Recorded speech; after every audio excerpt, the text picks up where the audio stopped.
Hey, you beautiful podcast listeners. Seriously, you folks are the best. We don't tell you that enough, but you are. And we couldn't do this without you, and we couldn't have a podcast if it weren't for our friends at Standard Heating and Air Conditioning. Right now, you can save up to $7,500 on a mini-split ductless system or a high-efficiency heat pump combo with Standard Heating and Air Conditioning. I know those are some fancy terms, but what it really means is they're going to make sure you're comfortable in your own house. And get this, they even take care of that rebate paperwork for you. Visit standardheating.com to lock in your deal and enjoy the show. And seriously, you guys are the best. The 93X Half-Assed Morning Show.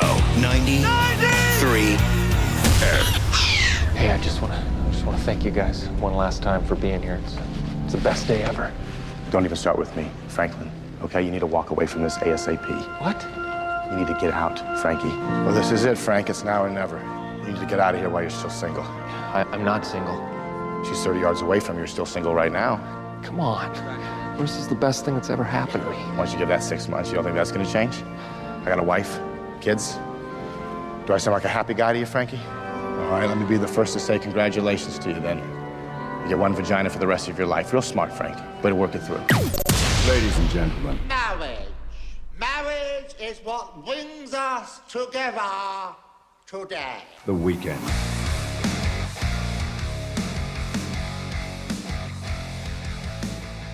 Oh, it's been a hell of a week. It really has. It's been a hell of a week around here. Good times, don't get me wrong. But just a lot going on, skis. Welcome to another Go F Yourself Friday edition of the 93X Half-Assed Morning Show. We love you very much. I mean, hell, we celebrated Cubby's 50th birthday yesterday, and things got wild. And after we hopefully survive today's broadcast, tomorrow we got to go watch Dana over there rush himself into his second marriage. That's a lot in a week, Josh. Yeah, it's too much in 1 week. That's for sure. There's a lot happening around here. Dana, that's true. You got divorced, and then by the end of signing the papers, you got engaged to the next lady, and tomorrow's the day. I have a question about it. So, yes. How serious were you that we could break that jeans policy? Because I don't want to go pants shopping today. I have nothing other than jeans. You can wear whatever you want. Are you 100%? 100% sure, yes. You're a very nice guy. You're not going to get in any trouble with the future wife. No, not at all. All right. No, you guys are good. I'm going to have to do it then. But you know, it ought to be a hell of a deal tomorrow. It'll be fun. I'm excited you guys are going to be there. Really, it means a lot to me. You guys are going to come swing through. Well, I appreciate you waiting until other people dropped out to invite us. We're all honored. We're all honored to be invited by default. Stop that. I don't mind being a backup. Tell me if I got the correct routine. You and your gal will say your I do's, followed by a bite to eat, a few cold ones. They open up the dance floor. How am I doing so far? Nailed it. That's exactly what's going to be happening. Vows? Are you exchanging vows? We are, yes. What kind of promises are you planning on making? Don't overdo it. Did you write your own? Or? We wrote our own, yes. I finalized them yesterday. Do you have a secret Nintendo reference in yours? No, actually, I don't want to give too much away because she's probably listening, but no, I kept it very much basically the opposite of what you would expect out of me in a situation like this. I'm not making any Shoresy references. No, I don't sneak the Contra code in there anywhere. No, you're keeping it quirk-free? Yes. No vows to, I promised to always pick up my Lego. Nothing like that. No mention of Josh Allen or European soccer leagues or anything like that. Because I did picture you, the Contra code. I can see, we'll be together through up, down, left, right, BA, select, start. Yeah, exactly. Yeah. That actually would have been good because the Contra code gives you 30 lives, and I could say, I want to spend the next up, down, left, right, BA, select, start with you. Like my next 30 lives. Dang it. A rewrite. Rewrite. I added some notes. Yeah. Would she understand that reference? No, absolutely not. Get it out of your system now. Get the quirks out so that she doesn't, she hopefully cries happy tears and not disappointed tears at the altar. All right, so you've written out your own vows. Have you looked it over a few times and looked at one or two of your vows and said, maybe maybe I should leave that out of there. Maybe I'm opening myself up to failure with this one. I'm setting myself up a little too big. No, I'm not making any grand promises in my vows. Editing is huge, is it not, Josh? Yes, absolutely. Editing. Shorter the better. Yes. We did when you type out a Google document or whatever, you can do a word count thing, and both of our word counts are around the same, and neither of them are too long. So I think we're both keeping it pretty short and sweet. Nice. We know people when they're sitting there in front of us, when we see all you guys out there, you're happy for us, but you really just want some food and some booze. And you want things to get wrapped up as quickly as possible. What if Ashley has to go pee during the vows? Oh, all she will. Does, all she does is pee now. Darn, I didn't think of that. That's going to be rough. No, see, that's the thing. We've planned out everything. We have a pee bucket. We know where Ashley's going to be sitting for the ceremony, and there's going to be a bucket underneath her chair. Just give her a Thank you toilet. so much. Have her sit on a toilet. It's okay if she gets up and goes off to take a leak? Yeah, whatever you need, Ashley. More anxiety than Hair Jesus wants to know, Dana, will you kind of buck tradition a little bit, and will your fiance or wife at the time carry you over the threshold? I'd love to see that. She's tiny and you're gigantic. Right. Although she is strong, though. She could probably pick me up if she needed to. Ambulance dispatcher Jesus, people are texting in some words and of wisdom, some advice. He says, prenup this time? Prenup? Have you considered a prenup? Prenup? No prenup. Yeah, when you don't have anything other than a Donkey Kong machine, exactly, it's not real reason to do so. Yeah, No. and I don't think she wants that. No. The fact that she allows it in the house is good enough for me. All right, if we get divorced, that's the first thing she's probably going to want gone other than me is the Donkey Kong machine. So you've taken one big risk, no prenup. Mm-hmm. Wisconsin orphan Jesus said, wait, how many times has Dana been married? I don't know anyone dumb enough to do it for a second time. I'm the only one here that hasn't gotten married a second time. Yet. Yeah, you're right. There's still time. There's precedent set on this show, Josh. Yeah, we got 2 impending ones. Yours very soon. Ashley's soon enough. Nick already done. Second's the best. I gave myself a little bit of time to think about it. Yeah, only 20-some years. 25 years or something like that. Do you have a choreographed dance Now, you promised planned? us no choreographed crap. No choreographed dance, Just don't embarrass us. He promised us that, I think, a couple weeks ago, Josh. No choreographed dances to the Pac-Man theme or anything horrible like that would get us. You and I would get up out of our chairs and walk away if there's a choreographed Pac-Man routine. Oh, geez, Jesus wants to know, what's the text word to enter the contest to win tickets to the wedding? That would have been funny or a disaster. Are you going to be able to keep your composure? Because that's very important. Uh-oh. It's better not to. No, actually, no, here's the thing, though. I'm a crier. I cry just about everything. Do you really? Oh, yeah, big time. To the point where my fiance, she makes fun of me all the time because she's stone cold. She obviously has emotions, but I'll cry at the drop of a hat at anything, a commercial, a movie I've seen 5-6 times.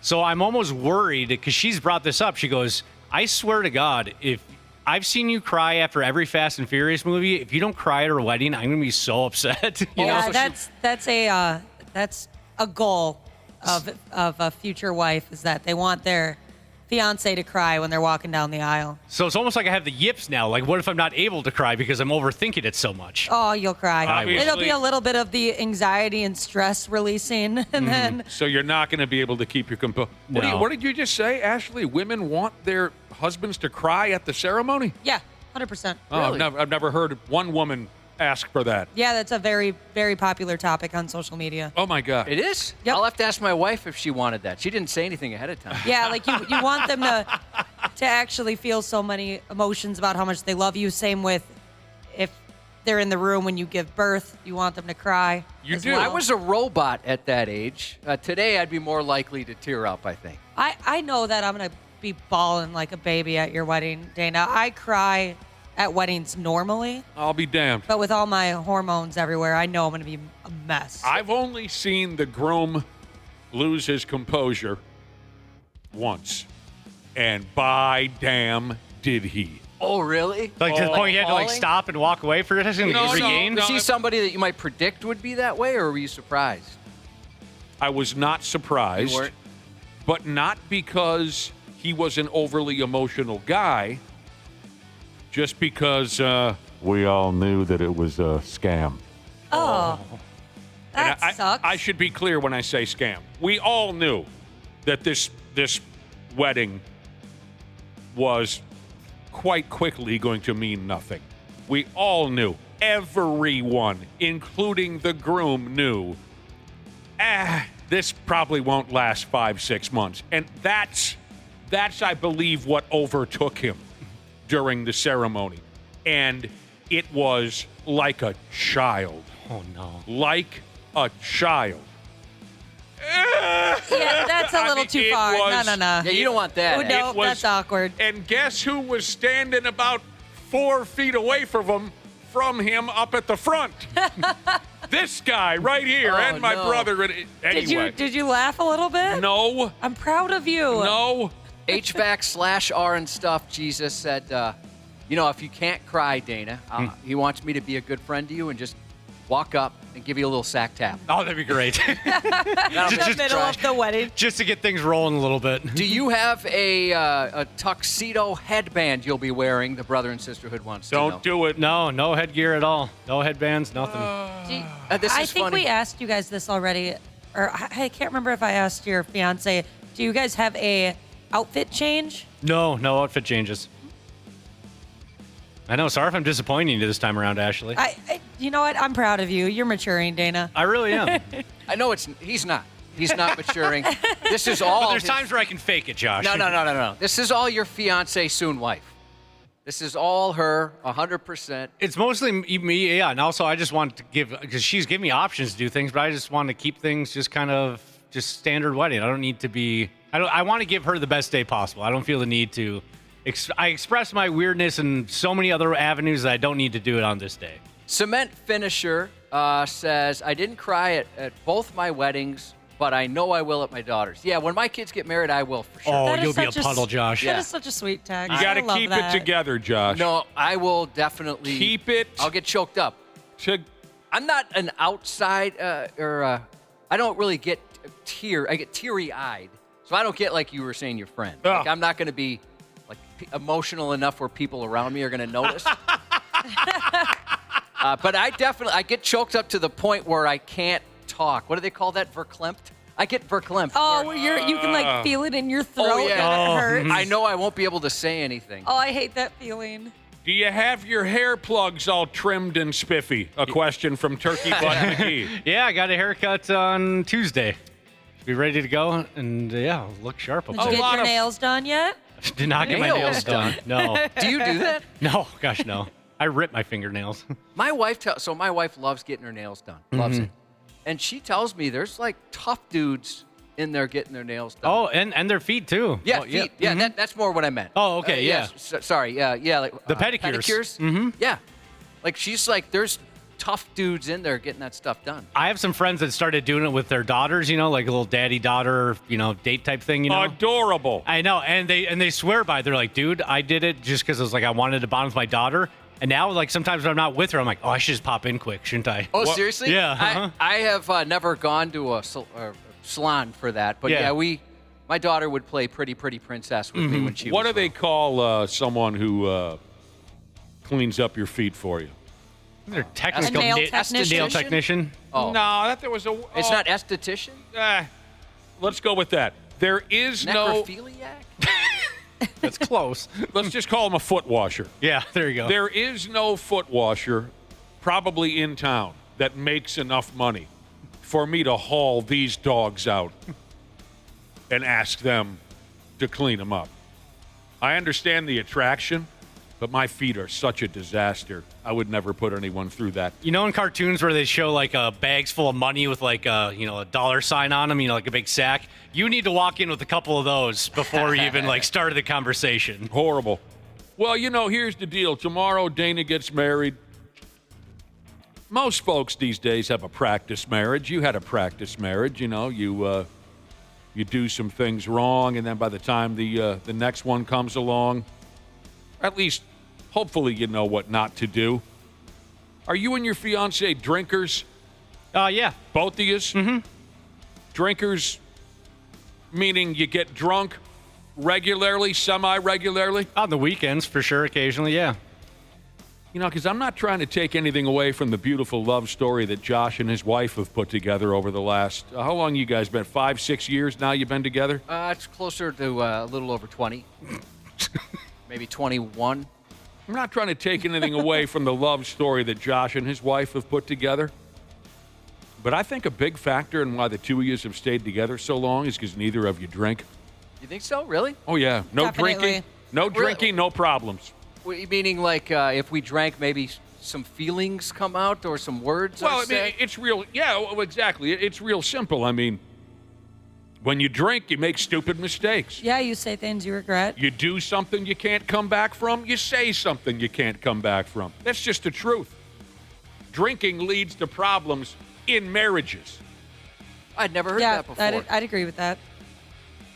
So I think that's a big reason why you two, because you haven't gotten gooned on a Saturday and, just done or said something terrible. I'm really lucky. I was just telling you guys this, I think sometime this week, that my fiance is a very fun drunk and a very loving drunk. Like, it's just compliment after compliment when he's drinking around me. I like when he gets tipsy because of that. I'm like, yeah, show me some extra love.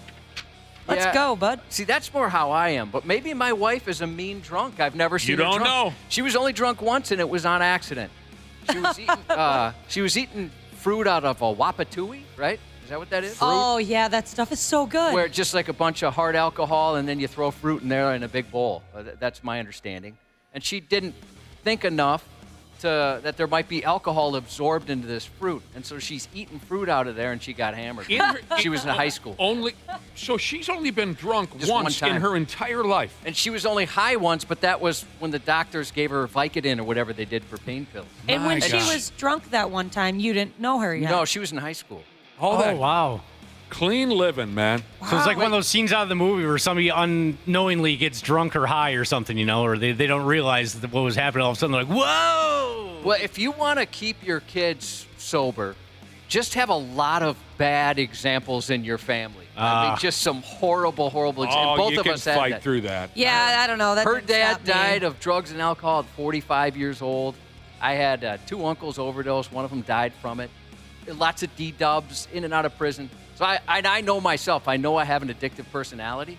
So I could see easily becoming an alcoholic or a drug addict or something like that. I still Too say scared of it. I still say you give it a shot. My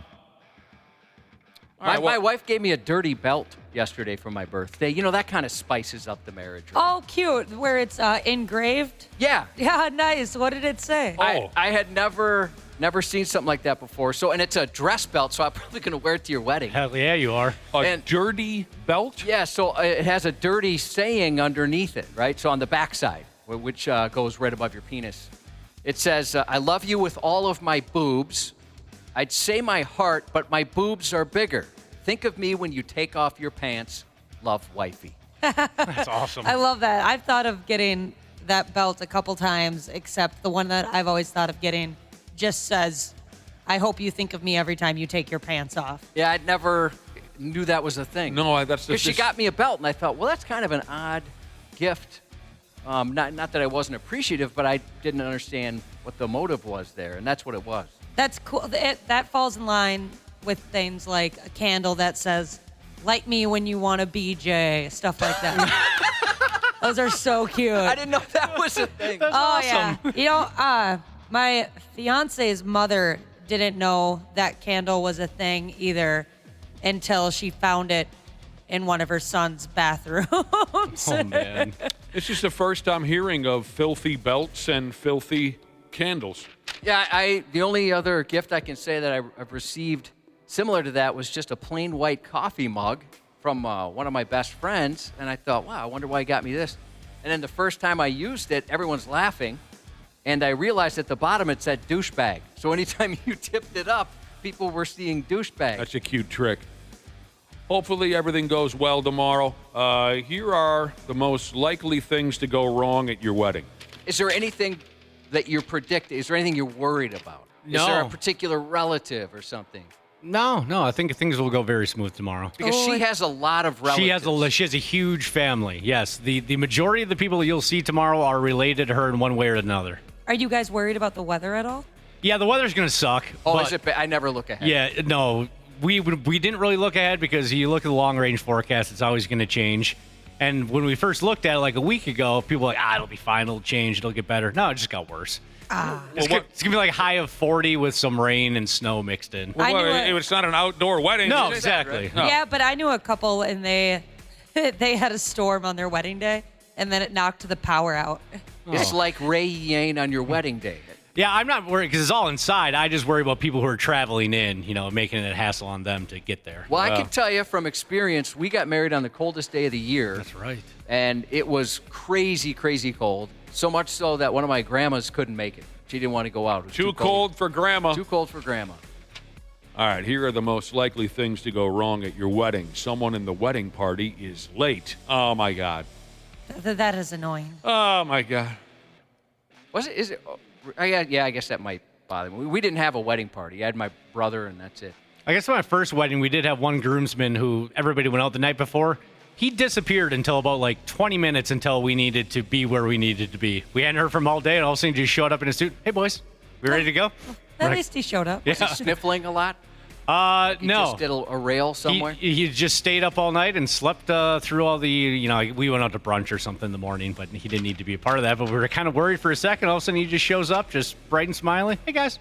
Local 34, Jesus said, he's not worried about anything? Okay, invite me then. Yeah. Challenge accepted. He can be trouble. Problem number one, someone in your wedding party is late. The first time I got married, I was still a young buck. 20. What the hell year was it? I was 5 days after I turned 27, I think, or 26. Anyway, there was one friend of my future father-in-law who really wanted to be my bro, and so he was in his 50s or something. And I appreciated how friendly he was to me. But he told me a lot of stories. Anyway, on our wedding day, he walks up to me and says, "Are all your groomsmen here?" And I said, "Yeah, they all made it." That wasn't the case at your future father-in-law's wedding. We all had the bachelor party the night before, and one guy went to jail, and one guy got abducted, and one guy got beat up, and one guy got killed. And one guy drank himself sideways. And so, at your future father-in-law's wedding, only 1 out of the 5 groomsmen could even make it on time because the night before at the bachelor party, and it was just crazy. And he walks away, and my future mother-in-law walks up and says, just for the record, none of that happened. Is he just trying to impress you? He was trying to impress me. Yeah. You really liked your future. You really liked your father-in-law, didn't you? Yeah. I thought you guys got along real well. He was a nice guy. Both my ex-in-laws were terrific people. All right.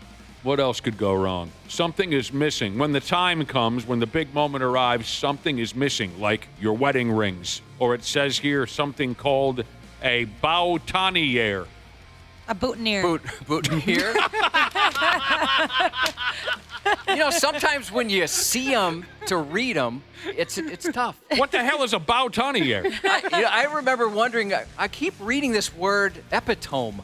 What the heck is epitome? I didn't understand what it was. Same. You did the same thing? Yeah. Epitome. Why would epitome be spelled epitome? That one got That's me every a good time. question. I'll still mess it up sometimes So if I'm reading out loud. The first time, if it's in a sentence, I'm pronouncing it epitome at first. The one that I can't get a handle on is everyone uses it when they're talking about movies now. It's a... biopic or biopic? Biopic or biopic. I don't know which it's supposed to be. I've heard so many different pronunciations, but lately it seems biopic is what folks are saying. And the other one, hyperbole. When you read that one, you have trouble? I want to say hyperbole. Yeah. Oh, yeah. All right. Anyway. Something is missing when it's time to say I do, skis. Someone forgot a wedding ring.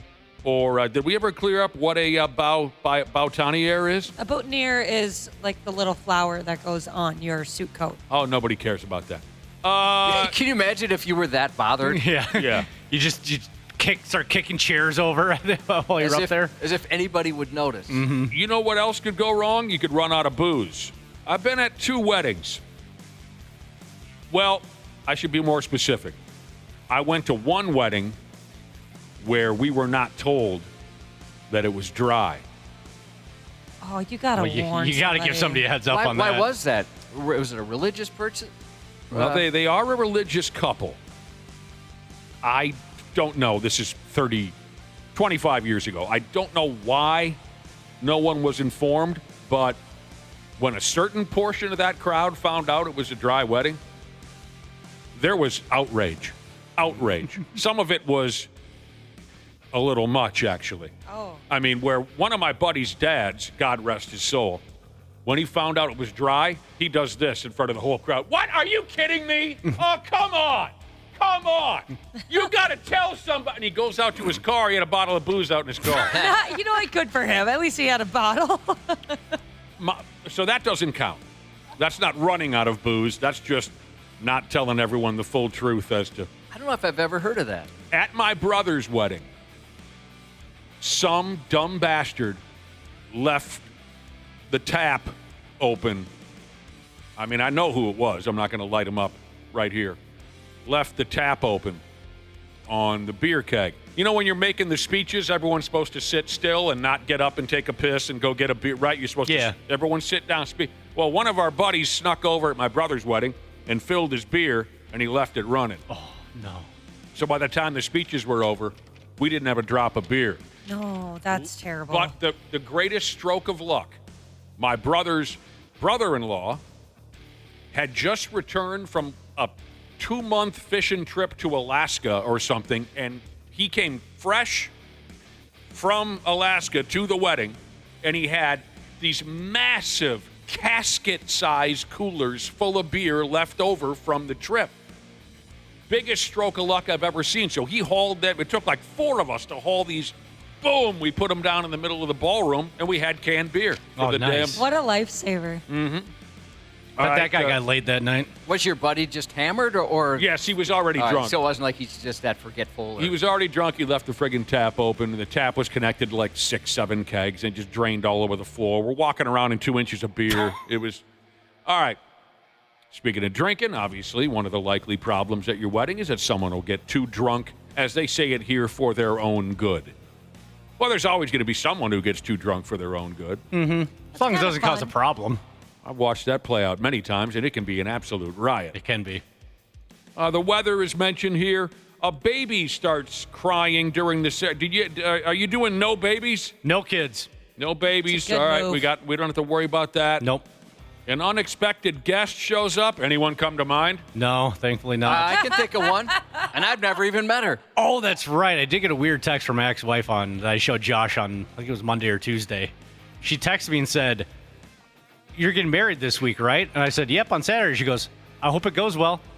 Yeah, it was kind of like she was talking about a colonoscopy. Right. It sounded like I showed another buddy, Josh, and he said something similar. He said, it's like she's saying that like you're going in for a physical. That's what it seemed like. Was there like a period at the end? A period, but like no like exclamation point, no smiley face, no emoji, just nice. Hope it goes well. Yeah, that's eerie. I don't like that. I actually wasn't even thinking about that. I was thinking about your previous wedding. You'd said there was an ex of yours that reached out immediately before it and wanted to rekindle your relationship. Thankfully, I've not heard from her since that day. So. That would have been kind of great if she texted you again.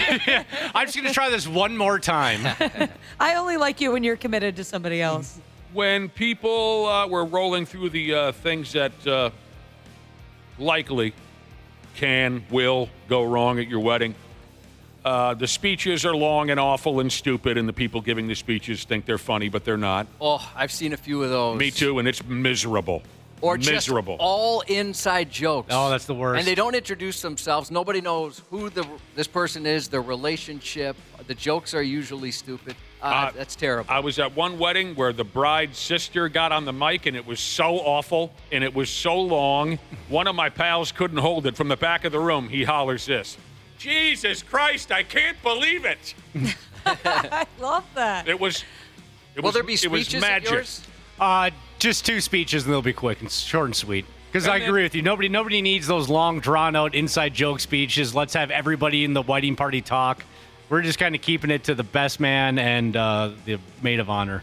And then spilling drinks all over yourself. There's always that one guy. Yeah. Oh, man. Big Al. Big Al's been to a lot of weddings, my bro Big Al. And he had a hell of a losing streak going where about 4 or 5 weddings in a row, somebody would spill an entire glass of red wine on top. You know, you get to, you're drinking and talking and dancing. For whatever reason, Al would white shirt, of course, just papa, a whole glass of wine. It was just beautiful. I think I mentioned this before, but at my wife's sister's wedding, 2 of the drunkest and most obnoxious people I've ever seen in my entire life. And I'm not talking about the bride and groom. These were other people. Your wife's sister's wedding. Yeah, awful. Absolutely awful. There's one guy, I've never felt this way in my entire life, but I had asked my wife, how mad would you be if I followed him into the bathroom and just gave him a sleeper until he passed out? I can't deal with this guy anymore. Nobody could. He was so loud and obnoxious. God dang that. He might have been one of the worst people I've ever met. Did you end up knocking him out? No, she wouldn't let me. You got a DJ, Dana? We do, yeah, absolutely. Does he or she take requests? He does not, no. Oh, you didn't fill out the... Well, I mean, for us, yeah, absolutely. He just doesn't want people walking up to him saying, "Hey, play, this or that." Oh, Yeah, is this that guy that used to work here? Yeah, his name's Jordan. He's absolutely fantastic. Yeah, he DJ'd a couple of our booze cruises. You should ask your wife about this, Nick. When you went online to RSVP, they gave you something to fill out where it asked you if you had any song recommendations. Oh, I Did they missed that. Yeah. Okay, I went on that website. I missed everything, apparently. I didn't see that at all. Well, you told me you read the bios and stuff. I didn't know anybody would have ever read that in a million I guess years. I skipped to that. Yeah, I've been on that website 6 times, and I have not read that yet. Yeah, no, I mean, as we filled it out, we were kind of joking. No one's going to read this. I'm like, I know enough. I was kind of mad at you about that because you guys had marked down every date of everything you ever did, and I can never remember any of that stuff. That's the second grade teacher for you. I forget every date. She remembers everything. So I can't walk up on the DJ and make a request. I mean, you can try. What the hell's this guy's problem?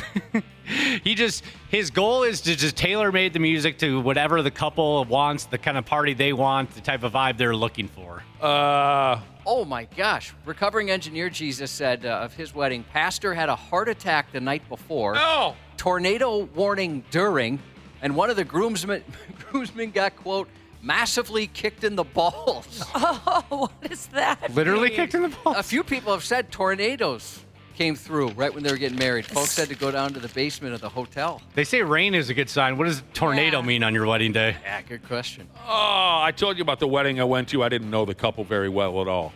But my girlfriend at the time did. And, the dance hall hadn't opened yet. We're just kind of having a couple of beers and I think something or another to eat. And someone at our table says, this couple has restrictions on what songs you can request, what bands you can request. And I said, oh, yeah? Give me an example.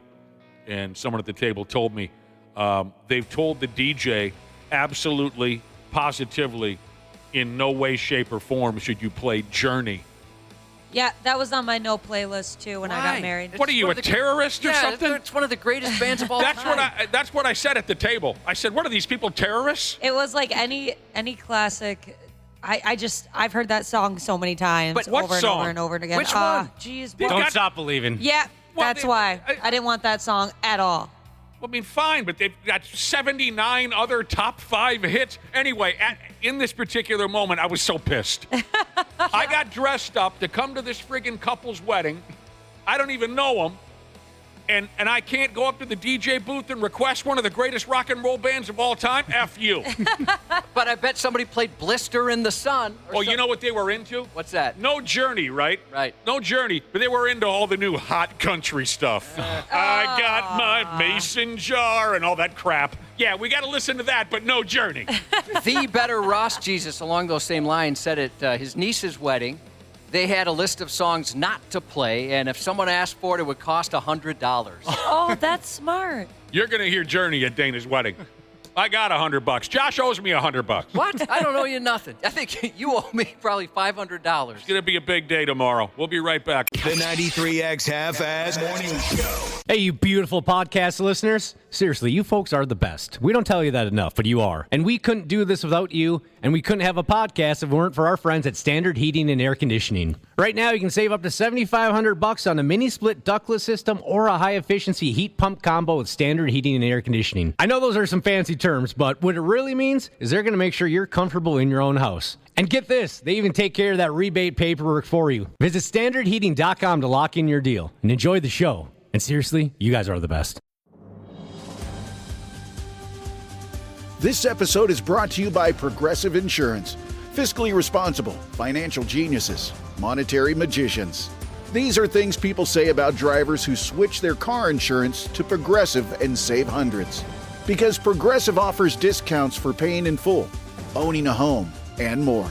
Plus, you can count on their great customer service to help you when you need it, so your dollar goes a long way. Visit Progressive.com to see if you could save on car insurance. Progressive Casualty Insurance Company and Affiliates. Potential savings will vary. Not available in all states or situations. Jim Rome takes on sports. Why? Because you're not playing me. With rapid-fire takes. Y'all went from the Super Bowl straight to the toilet bowl. He's not over the NFL. The NFL is over him. Scorching debates. All the good, all the bad, all the ups, all the downs. He's the Spitfire of sports smack. Sorry for what I said because it was appropriate when I said it, but I can't say it anymore, dude. You are killing the game. The Jim Rome Show podcast. Follow and listen on your favorite platform. Stupid news on the Half-Assed Morning Show.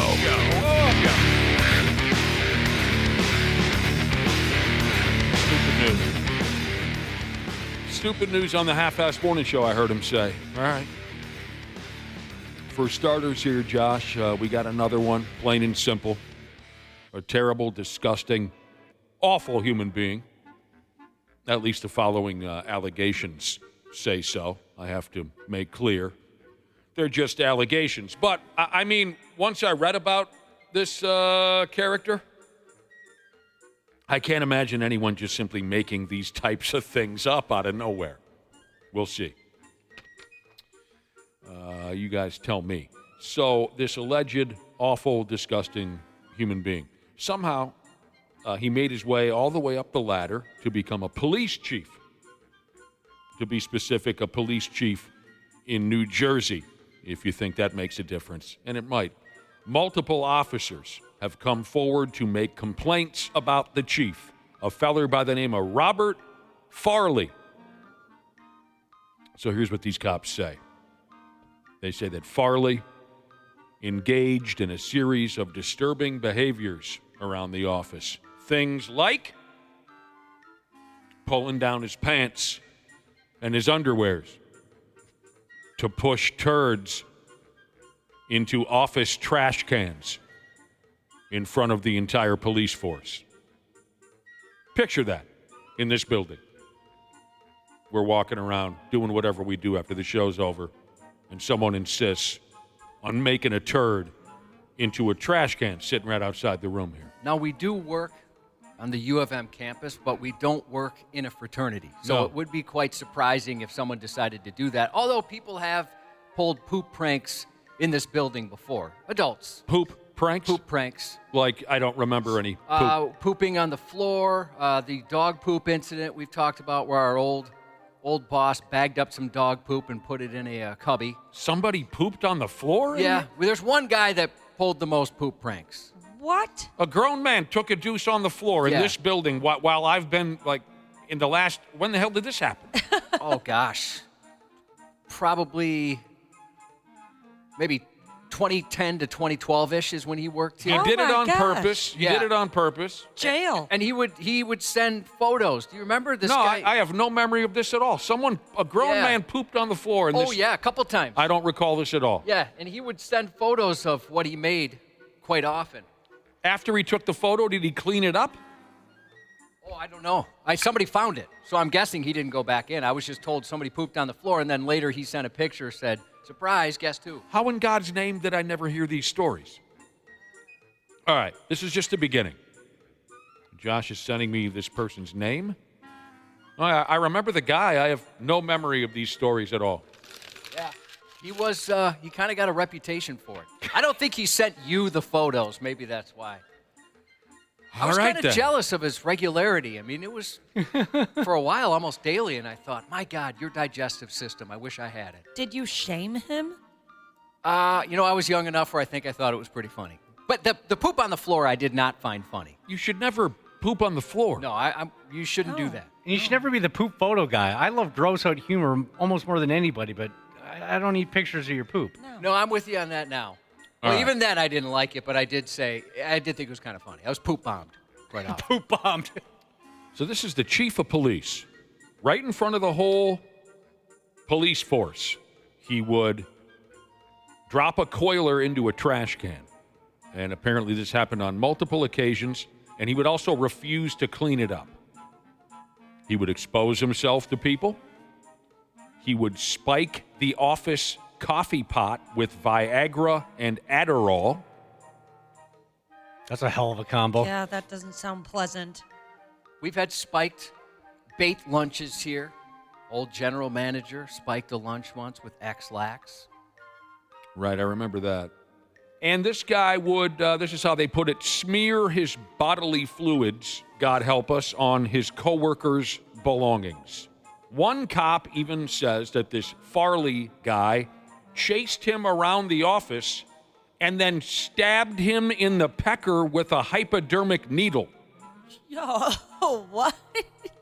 I hope that he never exhibited any of this behavior until he became chief and thought he was above the law.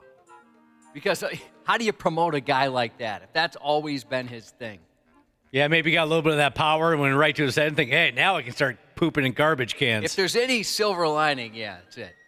So Farley, again, the name of the police chief out there in New Jersey, apparently he was targeting those who spoke out against him.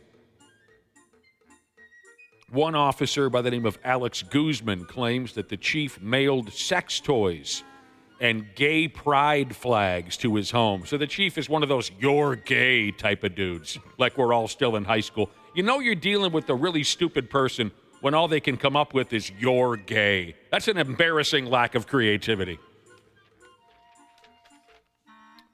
Oh, the chief also had some really original racist material for one of his coworkers. I'm sorry? Very respectable. Yeah, he sounds like a really good guy. Yeah, he keeps getting better and better. He would shave his body hair and sprinkle it on people's desks, sprinkle it on people's food. Yeah, this dude needs to be locked up in a facility of some sort. Yeah, it's surprising that this is one person.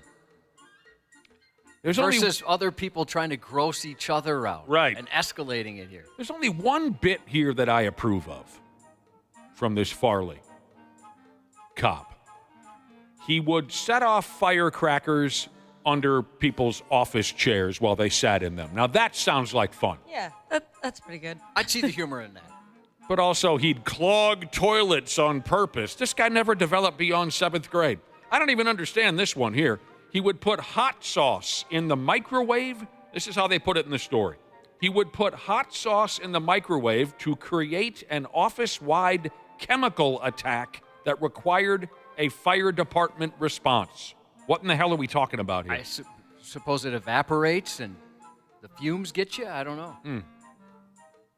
Well, we got a microwave. Do we have any hot sauce? We might have some, but it's probably from the late 90s. Well, that makes it even stronger. This dude took the chief gig in February of 20 and then 24. So he hasn't held that job terribly long. He followed in the, this makes a little more sense now, why he would act this way. I mean, not complete sense. It just makes a little more sense. He followed in the footsteps of his father and grandfather, who were also the police chief. So that tells me he was entitled, he felt like he was entitled to do whatever he wanted to do because his dad and grandpa were former chiefs. Yeah, maybe a touch of nepotism there, too. Investigations are underway, Cubby. Sounds like they maybe could have started that a long time ago, but at least they're happening now. I mean, just one of those things. you're going to be hated by your co-workers or employees in this case. Crocs with socks, Jesus texted in to say, this guy sounds like he's never had the experience of being punched in the face. And maybe we just learned why with the chief father and grandfather. I always like to add this when we talk about these relentless, fully grown, adult bully type dudes. If you're being bothered by someone like this, if you've been bothered by someone like this, or if you're currently being bothered by someone like this, just know, because it's the truth, all of these supposed tough guys who are still pushing people around like it's 7th grade, they scream, cry themselves to sleep every night. Oh, yeah. I tell the kids that. They are the most miserable person. The most afraid people also. Terrified. They, some of them, sadly, probably have some very bad home lives. But, yeah, they're not, like, above anybody. They are severely, severely troubled. Every terrible thing they do is because they're scared little kids who are unable to live a grown person's life in the real world. They take their childlike anger out on you because they're jealous that you are confident enough to be yourself. Tell them that. Yeah, Tell them that. See how they react to that. Hopefully nobody has that in their life, but if you want to see any evidence of that, just pick a website. Read some comments. Get a Facebook profile. Pick a website. Any website will do. Yeah, just pick a news story. Doesn't matter the one. By the third comment, you're going to just decide, I'm never going to read a comment again.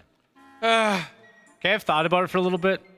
And if I turned the corner here and there was a grown man sitting on a garbage can, taking a deuce, pants at his ankles, legs hanging out, I bet I'd find that pretty funny. It depends on the person. What?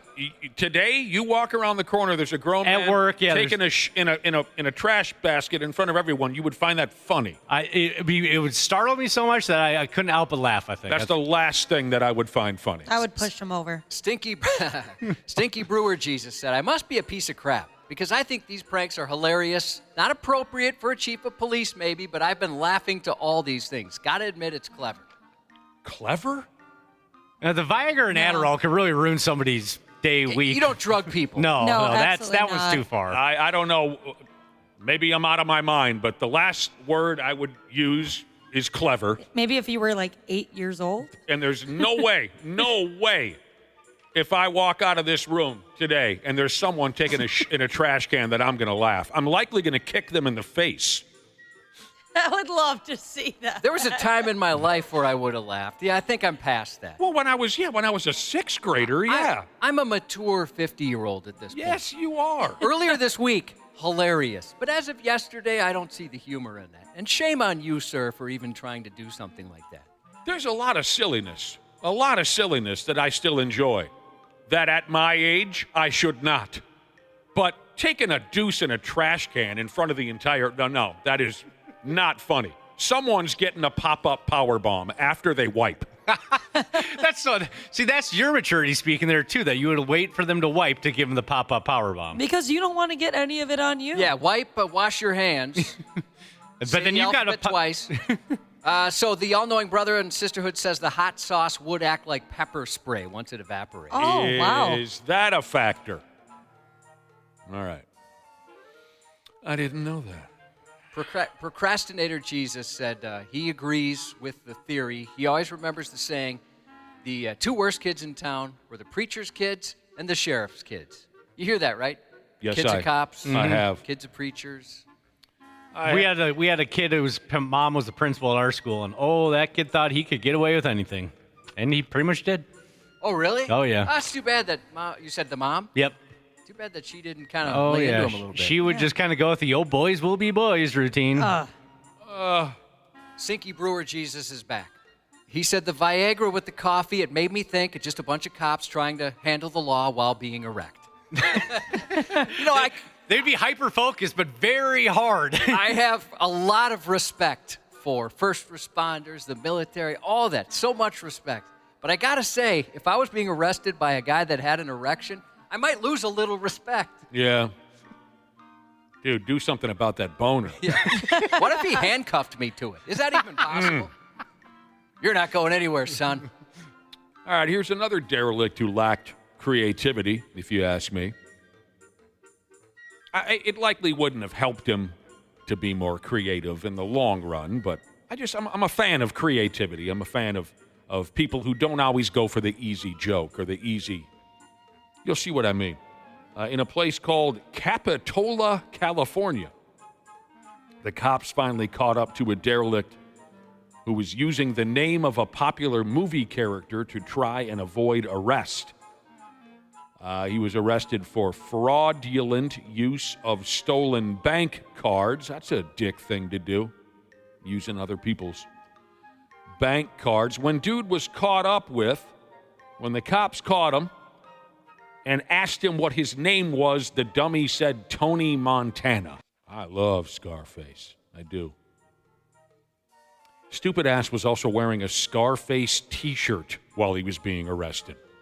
So even if the cops weren't familiar with the movie, all they had to do was look at his t-shirt to figure it out. You can see his t-shirt on 93x.com. I kind of like the picture because he's got his hands behind his back in cuffs, and then it's just a he looks cool so stupid Scarface t-shirt. The cops posed him perfectly. Yeah. They did. Not just at 93x.com, but if you want to see that t-shirt, just go back in time to my freshman year at St. Cloud State, because every single dude wore Scarface t-shirts all the time. Oh, really? Oh, dorm posters. It was so big at the time because the MTV Cribs, all the rappers would always show off their Scarface posters. So every dude my age in the mid-2000s was just obsessed with Scarface. Why was that? Why? Yeah, if you were on Cribs, if you didn't have Scarface and bottled water, for whatever reason, they weren't going to put you on Cribs. I know. I think it was like that was like the test. Like, all right, well, you want to be on Cribs? You got bottled water and Scarface poster. All right, we'll be there in 10 minutes.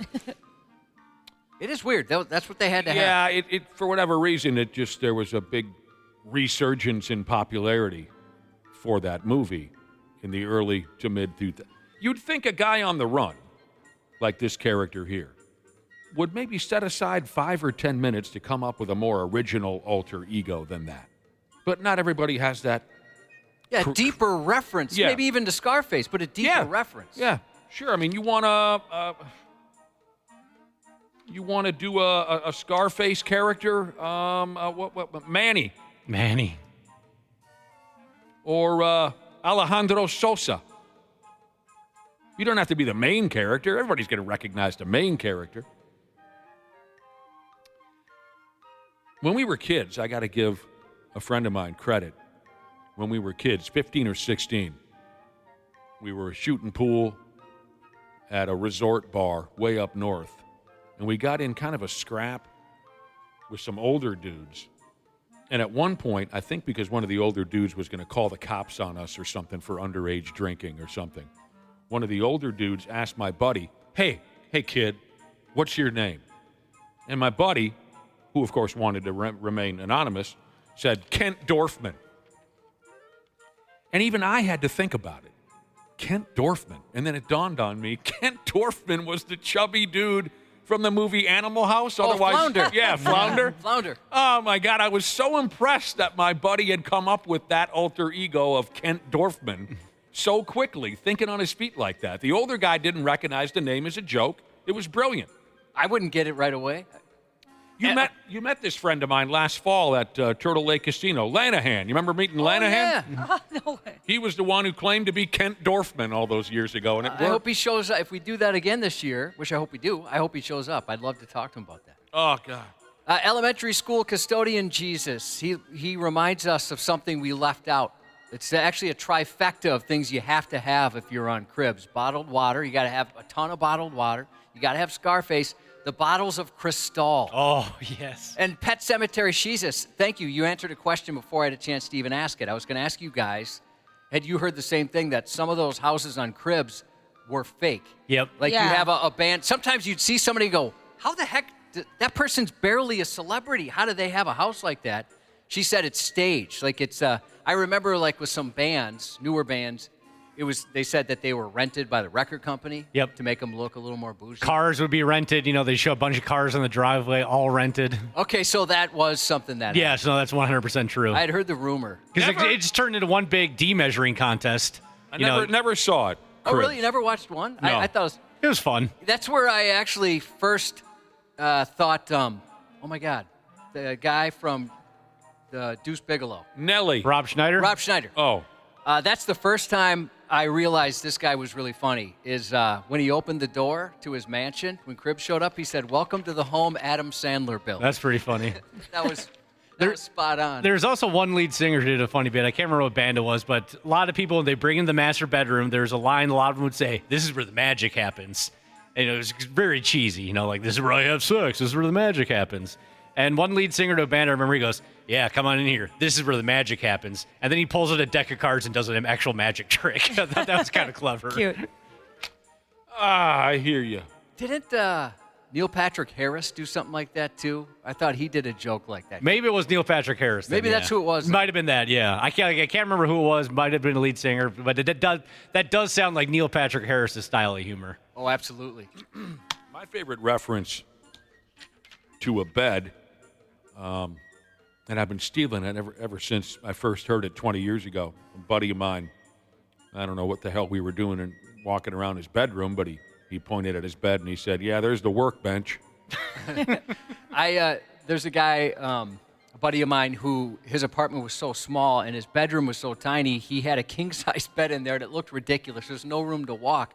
So he called it the arena. And that was the wrestling ring right in the middle of that thing. Here's one way to save a buck or two. Oh, it's one of the oldest and saddest tricks in the book. You go out to dinners, say me and you, Cubby, and then sometime during the meal, we put some of our hair on our dinner plates. Ashley, can we borrow some hair? Yeah, of course. Because neither one of us. Yeah, we're out. Anytime, guys. We don't make it anymore. Sometime during the meal, we put some of our hairs on our dinner plates. Then you complain to the restaurant staff, "Hey, there's a hair in my food." And then the hope is, of course, they fold and they give us our dinner for free. A couple in, how do I say this, Tennessee, they thought they had life nailed with this bit, but they're stupid idiots. And this is an idiotic scam. So they got caught. They put their own hairs in their food to try and get their meals for free at a restaurant. I believe we've all agreed on this before, but if we were at a restaurant and we were served food and there ended up being a hair in it, we would all eat around it, right? Yep. Power through. Done it many, many times. Yeah. 9 times out of 10. Just did about a week ago. And I've had hair long enough where you could twirl it on a fork like a spaghetti noodle. Oh. Yeah. I still went through with it. I just assume it's mine, or like I tell myself it is, even if it's like a brown piece of hair. Like, I don't know, probably came from me. Is it long or is it short and curly? That's why I said 9 times out of 10. Oh, understandable. All right, so this bit didn't work. Other customers saw the couple tearing hairs out of their own skulls and putting it on their plates. And surveillance video shows the woman reach behind her head to snatch out a few hairs. I love even try to be conspicuous about it. I absolutely love these videos. People try and scam out businesses. Like the Bloomington Police, they just put out a video of a woman who keyed a Tesla, right? That's the hot new thing to do. But the Teslas have all these cameras on them. So clear as day, you see this lady walk up and for whatever reason do it. Or the people that fake fall in a restaurant. Oh, yeah. Oh, I love that. You can see them spill the ice on the ground in front of the soda machine. Yeah, or like a woman that has a cockroach in her purse, pulls it out and puts it in the meal. That's the best, especially when it's crystal clear video. Absolutely love it. Now, here's where things really get weird with this story. So I guess the restaurant, probably because they were busy and just don't want to deal with it, the restaurant originally agreed, okay, fine, you can have your meal for free. You found hair on your plate. As this couple is walking away, that's when the manager is pulled aside and they say, no, we've got video evidence that shows this woman pulled her own hair out. We've got witnesses here in the restaurant that saw them pulling their own hairs out. So then the manager follows the couple outside. And when he walked up on this couple to bust them, to confront them for the fake hair in their food routine, the dude was down on one knee proposing to the gal. Is that not something? The restaurant manager said, I stopped him in the middle of his proposal and I said, look, don't ever come back here again. It's not your typical hair in the food. You could see it was just all over the top of it, and he had ate most of the food out from under this wad of hair. She must have pulled out a very sizable wad of hair. He reaches across the table to get it, and when he does, he sees it's a big wad of hair, so he's under the table trying to filter some of it out. I was like caught off guard that somebody would stoop this low. I like the way she talks.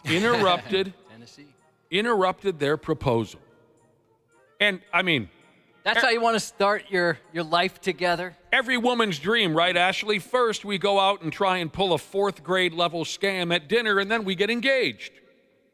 The restaurant decided not to press charges. I'm sure they thought these two idiots have enough problems as it is. You know, I feel bad for businesses because these scams are pulled so often, right? Maybe not to this degree, but people try and get free stuff, and it's just not really worth them, even when they know something's not right, it's not worth the bad reviews or the possible bad publicity. Yes. So, all right, we'll comp your meal. Yes. Just get you out of here. And then social media attacks you. You know what I mean? Exactly. You know how it works. Well, yeah, because people are just going to believe whatever was out there. Right. They're going to believe what they read. But, the fact that they had surveillance video, that certainly helps in this case. Oh, yeah. There were plenty of times when I was a server where I would have an issue with a table, and I would just go up to my manager and be like, yeah, give them maybe a 2-sentence explanation and say, can we just comp their meal? Yeah, sure. Let's comp their meal and get them out of here. It ain't even worth it anymore. Yep. Angry bus driver Jesus said if other customers were watching them close enough to notice the hair being pulled out, they were probably being obnoxious otherwise. Yeah, maybe. Probably. Couple down in Tennessee. Good luck with their engagement. Sports on the 93X Half-Assed Morning Show. Wolves are out of timeouts. 2 seconds left. Giddy for the win. Go! My God! I cannot believe this. Elizabeth, I'm coming, baby. Chicago Bulls beat the Los Angeles Lakers last night with a last-second half-court shot. Was that Stacey King? Boy, I couldn't tell you. Former member of the Timberwolves, by the way. I thought Stacey King had been the Chicago Bulls color commentator for many years, but I like that he pulled the old Fred Sanford bit. Me too. That was hilarious. Great. It was perfect. Young people in the audience had no idea, I'm sure, but outstanding work on his part. For lots going on, too much going on. The Big Ten Hockey Conference proved themselves to be soft as baby turds yesterday at the NCAA hockey tournament, including the Golden Gophers. Boy, that disgusted me when I opened up my cell phone this morning. As I went to bed, they were leading 3-1 over the Massholes. They lost in overtime. They went into the third period up 3-1. They lost in overtime. That is a disappointing finish. I can tell the state of hockey is devastated by this news. The Pigs did give us a win last night. The Twins lost the opener. Yeah. Oh, the NCAA tournament, for God's sake. This happened and that happened. We'll tell you all about it here in a half hour. Timberwolves are at home tonight to play the Phoenix Suns. So, like I said, it's a lot to handle. Also a lot to handle, especially since he's gotten to be 50 years old, is Cubby. His news report is coming up next. The 93X Half-Assed Morning Show. Hey, you beautiful podcast listeners. Seriously, you folks are the best. We don't tell you that enough, but you are. And we couldn't do this without you, and we couldn't have a podcast if it weren't for our friends at Standard Heating and Air Conditioning. Right now, you can save up to $7,500 on a mini-split ductless system or a high-efficiency heat pump combo with Standard Heating and Air Conditioning. I know those are some fancy terms, but what it really means is they're going to make sure you're comfortable in your own house. And get this, they even take care of that rebate paperwork for you. Visit standardheating.com to lock in your deal and enjoy the show. And seriously, you guys are the best. This episode is brought to you by Progressive Insurance. Do you ever think about switching insurance companies to see if you could save some cash? Progressive makes it easy. Just drop in some details about yourself and see if you're eligible to save money when you bundle your home and auto policies. The process only takes minutes, and it could mean hundreds more in your pocket. Visit Progressive.com after this episode to see if you could save. Progressive Casualty Insurance Company and Affiliates. Potential savings will vary. Not available in all states. Michael Rosenbaum and his Smallville co-stars take you behind the scenes of one of the greatest shows of all time. Talkville. I just had a flashback. Tom Welling's here. We're going to do a podcast Throughout the year, we've got a lot of season ahead of us. It's big talk. This is good fan stuff. Yeah, there was some good stuff. If you're watching the show, this is good stuff. Yeah. On Smallville. Yeah. They made it like this is the first time they've seen the guy ball. That's hard. I thought it was pretty dark. It's Talkville. We're pumped. The Smallville Rewatch Podcast. You got to be a part of it. Follow and listen on your favorite platform. By the way, I faked every orgasm. 93X. Half-assed morning show. You look like a clown. No shit, I am a clown, stupid. Are we all right? What do you call someone who returns to a shopping plaza after they've been trespassed? A clown is what Palm Bay police wrote in a social media post after a 38-year-old dressed up like a clown and trespassed at a shopping center.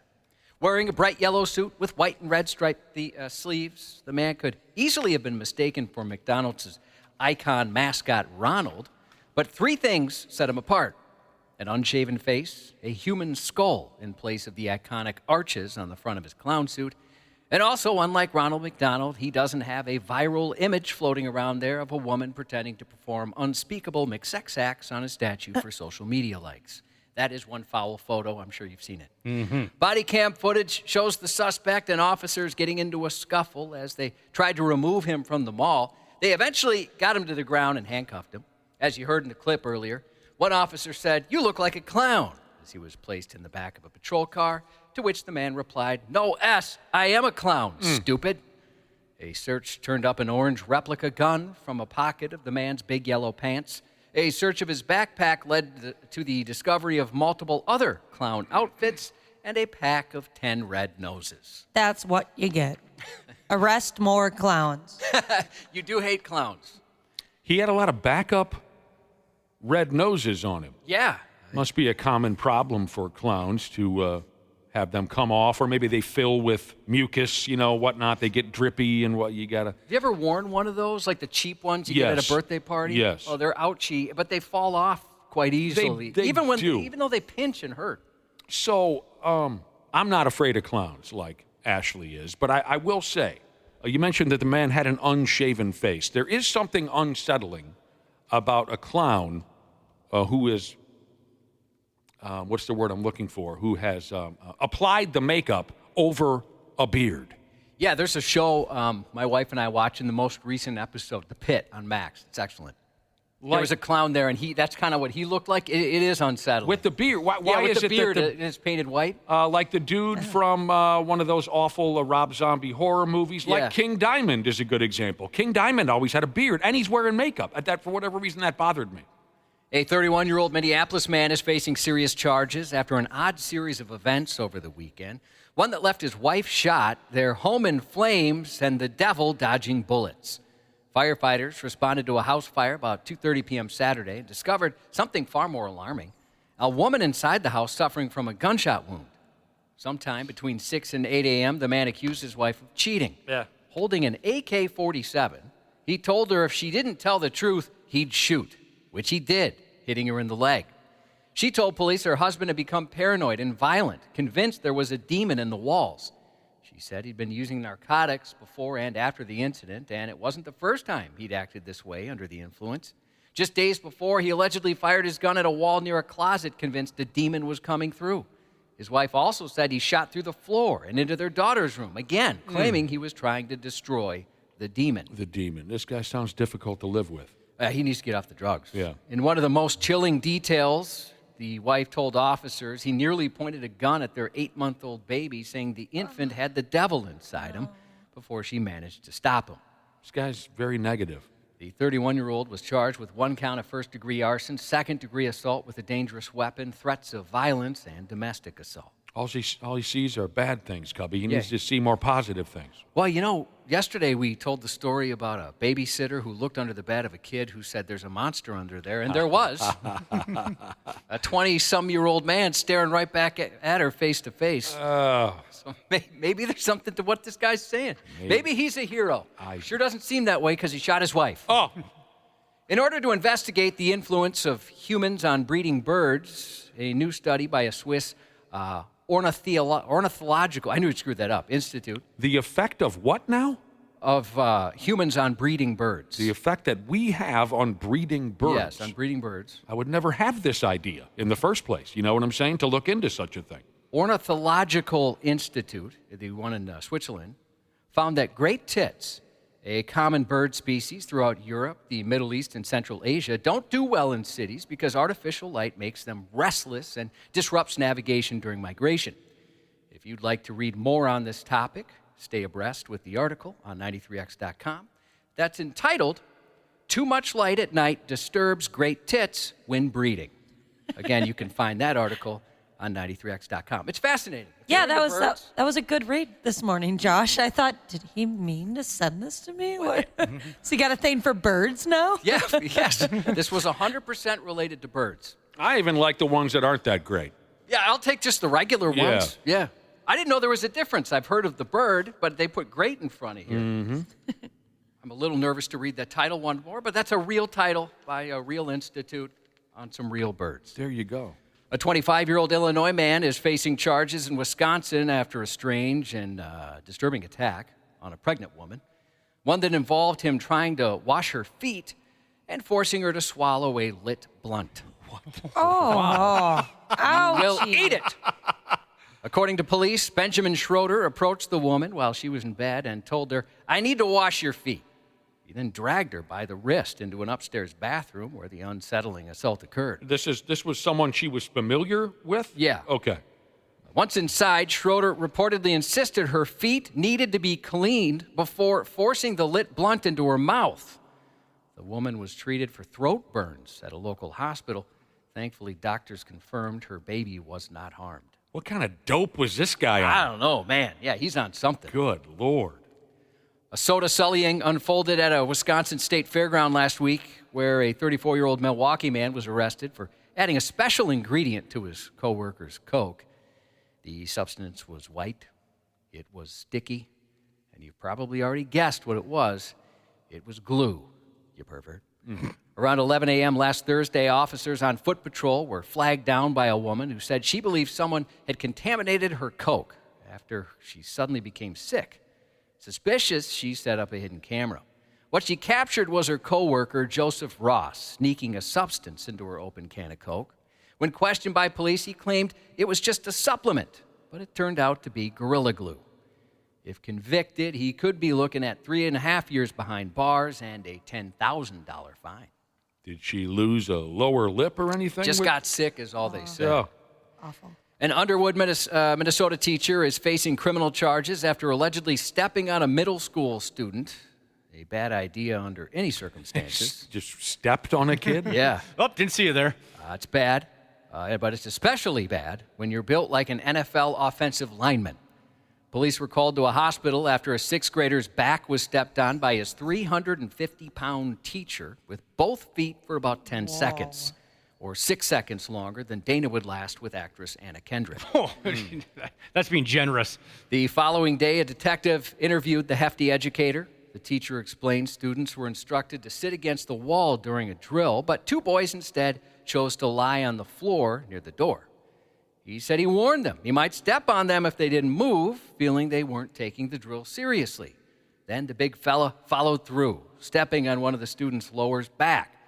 The boy groaned, said ouch, and began to cry. Court records indicate that weighs more than 350 pounds, admitted to stepping on 3 students who weren't cooperating during the drill. The teacher told investigators he became concerned the next day after receiving an email saying one of the students is excused from school the rest of the week due to injuries to his back. Yeah, I'd become concerned.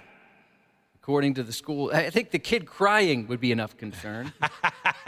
According to the school district superintendent, the teacher's been placed on administrative leave. In Minnesota, malicious punishment of a child, which he's been charged with, is a gross misdemeanor. If convicted, he could face about a year in jail and a $3,000 fine. He's a big feller, huh? How does he not? I don't get it. Maybe he's very light on his feet. Could be. Or, maybe he's, just kind of a jolly. I wasn't trying to do a stereotype there. Maybe he's just kind of a fun guy, and just wasn't thinking. I don't know. He's got nothing between his ears. Absolutely nothing. Yeah, you think you'd figure that one out. I don't know. Like poor kid. Friggin' Mark Henry standing on your spine. Yeah, I can't imagine. A few highlights from the 93X Notable New Releases post on 93X.com this week. The 10th studio album from Under Oath, The Place After This. Oh, nice. You're a fan, Ashley? Absolutely, Yeah. since I was younger, yeah. Yeah, sounds cool. The Darkness singer Justin Hawkins, who I've become a fan of online. I was never necessarily a fan of the band, but I saw him responding to some fans of The Darkness and kind of... he's got like a YouTube show, basically, and I've seen a few of them. That dude is really funny. He's really likable. You're shaking your head, Dana. You agree, or you've just seen it? I've seen clips. Yeah, he's funny. Yeah, I think he's a pretty funny dude. So they've got a new album out today called Dreams on Toast. And this is what Justin says of Dreams on Toast. These bangers we present to you here, wallowing in the aromatic oral ragu, served atop the charred remains of our envious contemporaries. Ladies and gentlemen, I give you Dreams on Toast. Close your eyes, loosen your cummerbund, and enjoy. And Sick Puppies' first new album since 2016, Wave the Bull. You can find the Notable New Releases post each week on 93X.com. The Sick Puppies are in the mix. Sick Puppies. In theaters today, Jason Statham is back with a new action thriller called A Working Man, written by my man Sylvester Stallone. It better not be anything like Cranked. That movie sucked. A decorated military officer, please, it's Crank. Have some respect. A decorated military officer walked away from black ops to raise his daughter and live a quiet life. But when his boss's daughter is abducted by human traffickers, he's forced to use his old skills to hunt them down. This looks like a strange one, a horror comedy called Death of a Unicorn, starring Paul Rudd, Téa Leoni, and Jenna Ortega.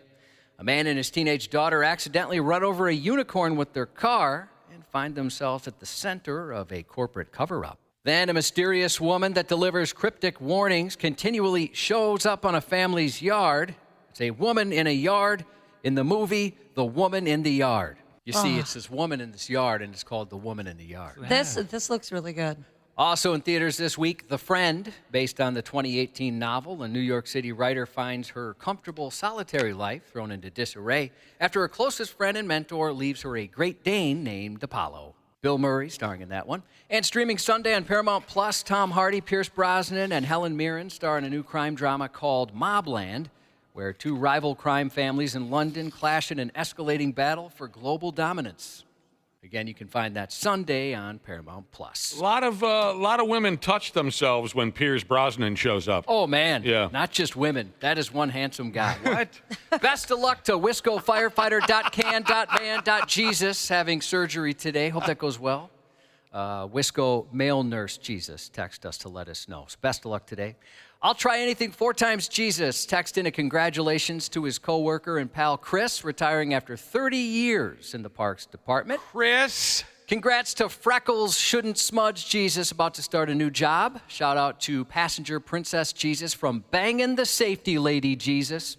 Happy 20th birthday to Brittany from King Dad Jesus. And happy birthday to the Smokin' Hot Cat from Six Donkeys Jesus. And that's 93X News. Randy Shaver. Cornhole capital of the world. On the Half-Assed Morning Show. He carries the center. He's tripped. How do you not call this? I know it's overtime, but for crying out loud, he's got the puck and he's tripped. Meanwhile, back comes Mass. They shoot. They score! Oh, my God. What poor officiating. Chesley's trip falls down. Goal penalty is called.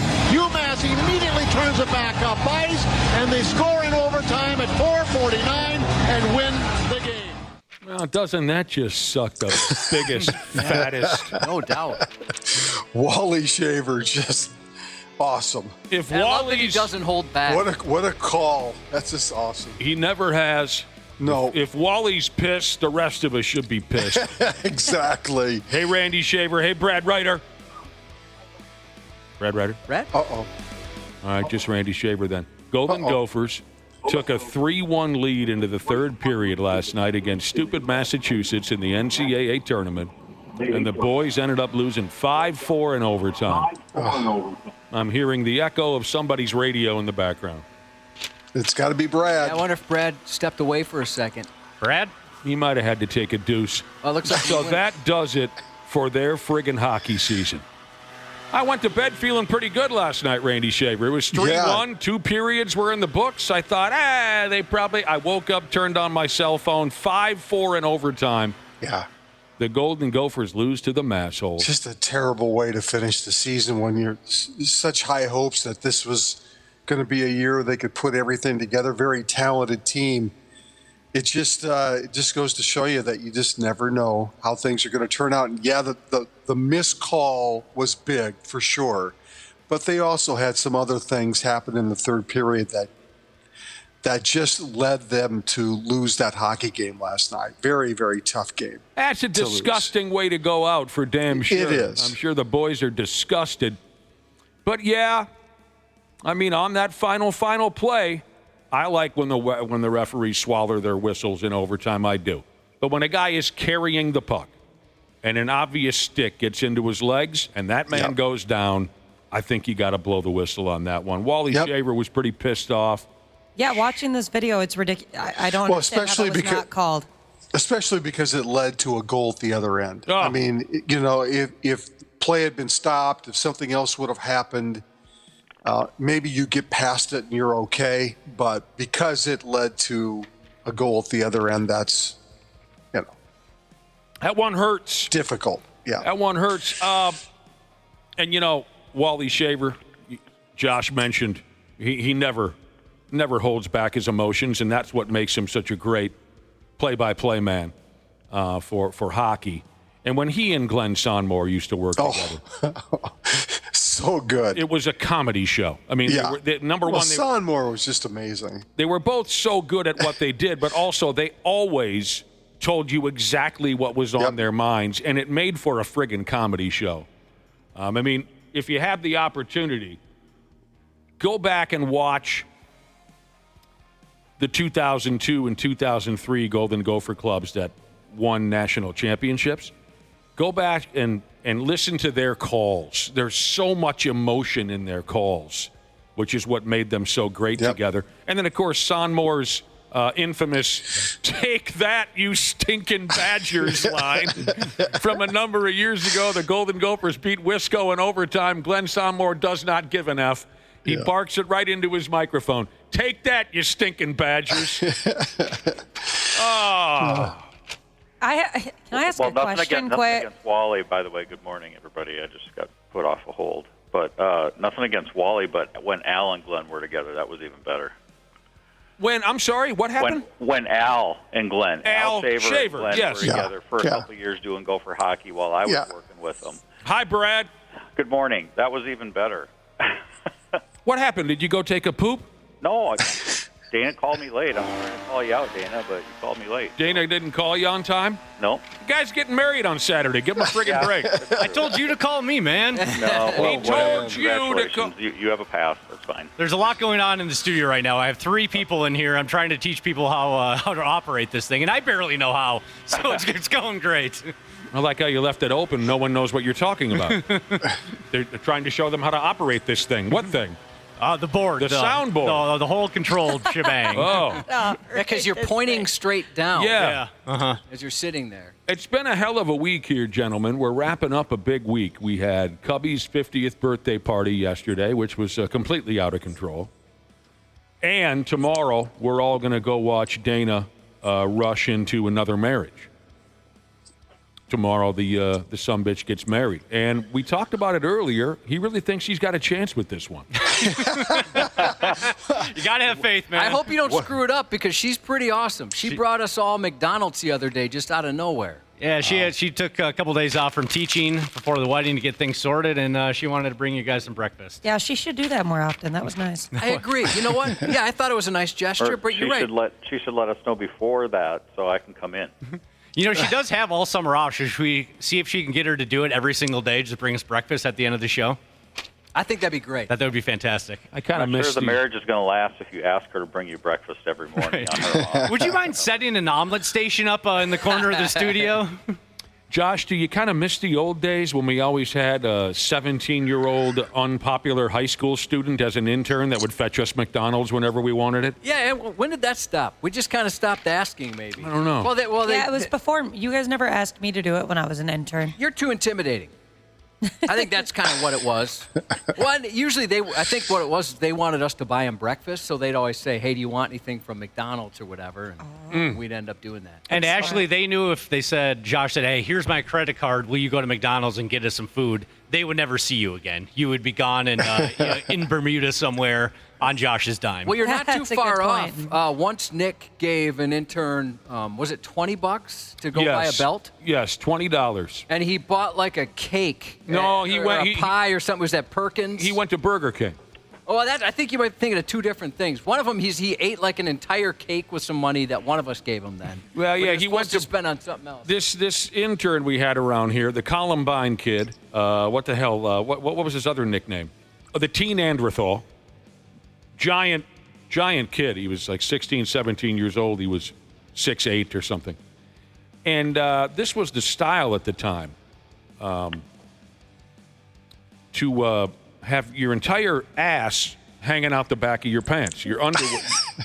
This was, so what would it be? Late 90s? Late 90s? Yeah. He had the big, fat, I'm a corn fan pants. What did you call those pants back in the day? Just fat pants. Fat pants. Jenko jeans. Yeah, big, huge, where the pant leg, when he would walk, it would just create a windstorm. The biggest pair of heavy jeans, those were very popular at the time. And also you had to have your entire ass hanging out the back of your pants, of course, covered by underwears. And I finally told him, I said, I am so sick of looking at your greasy, disgusting underwear all day here in the building. Here's $20, go buy yourself a belt. He comes back the next day, his pants are still around the backs of his knees, and he said, oh yeah, I took that money, I went to Burger King.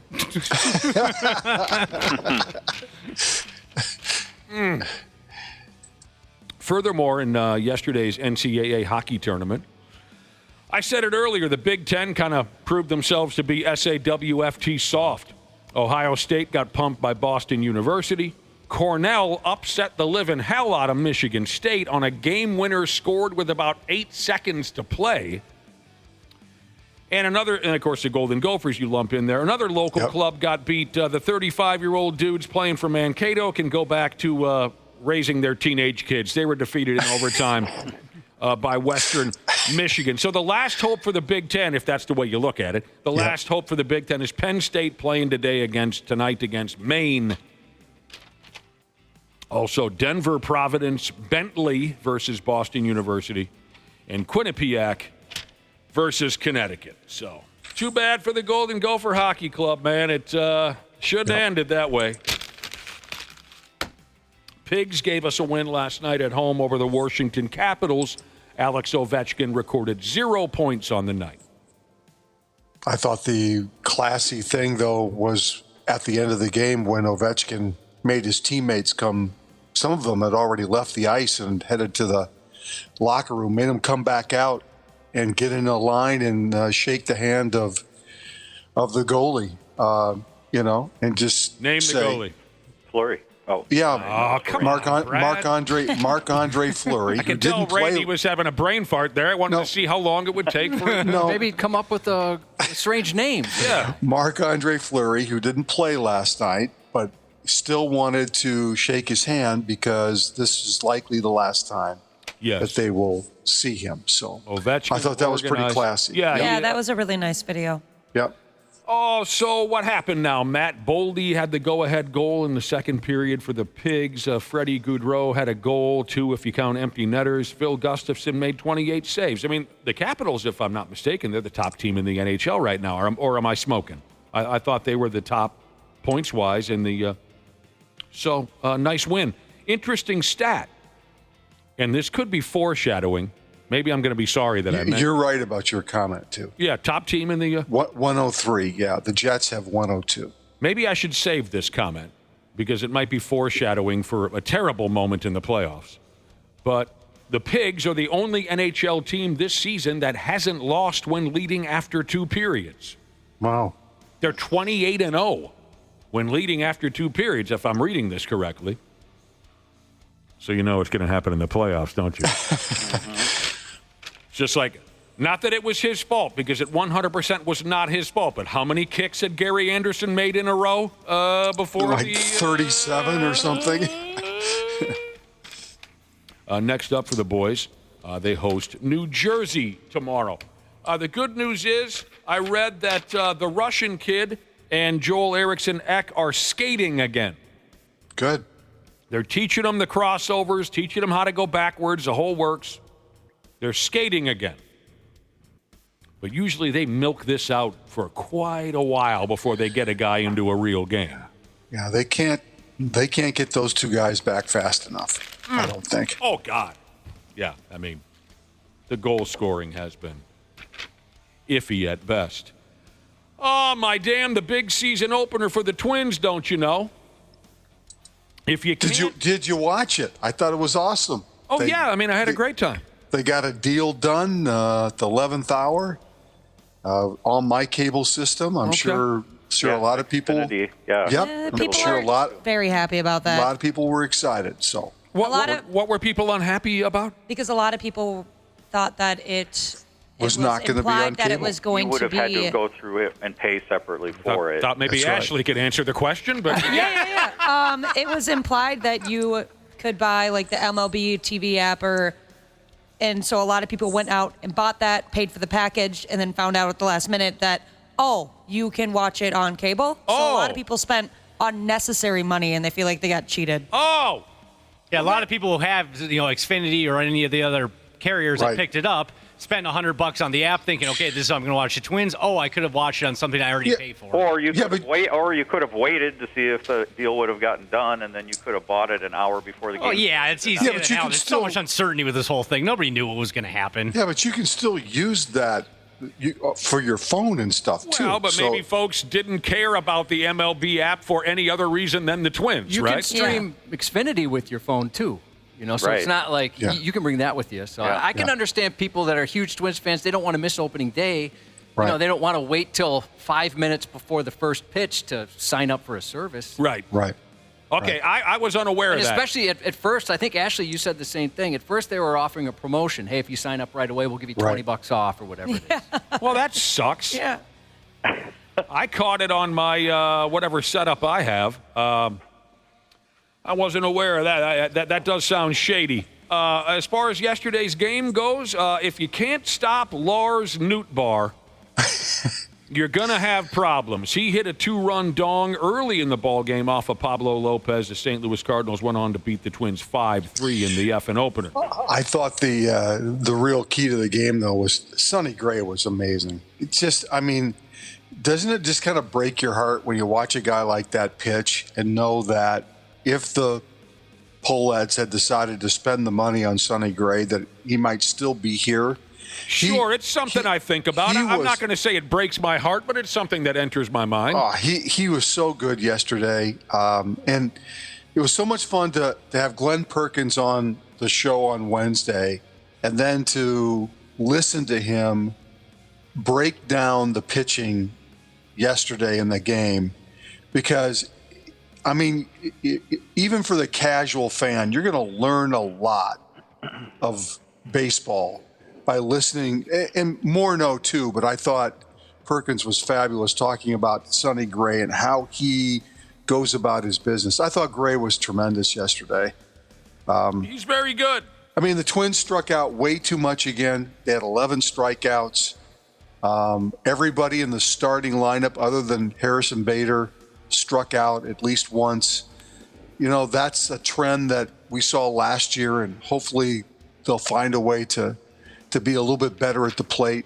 It wasn't Pablo Lopez's best day. No, it wasn't Pablo Lopez's best day. But, opening day is always going to be a little iffy for the starters just because they're not stretched out completely.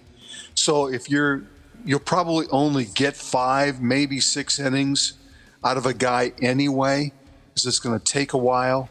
Let me tell you something. The Twins very well may have won yesterday's game if that friggin' outfielder doesn't make that grab. Oh, it was a tremendous catch. He made 2 nice catches. Oh. In the 6th inning, Ty France just put a charge into a baseball. The Twins had 2 men on, screaming for the gap, and this Victor Scott Part 2 made a great catch. Or the Twins might have started their season with a win. No, I agree.